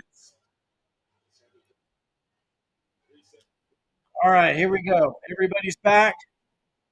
Oh, they're going to throw it out to the flat and hope that they can run it, but nothing. Game's over. That was a horrible last. Jesus Christ. You scared the freaking crap out of me, man. I did not know that was coming. Jesus. I'll tell you what. I've been in a number of drive-bys, and that was the best one yet. So game over. We won the game. All right, so we're going to do our post-game wrap-up. I'm going to jump off of here, but then I'm going to jump back on in 10 minutes. So, guys, join me for the post-game wrap-up here in 10 minutes, okay? Post-game wrap-up, 10 minutes. We'll see you then.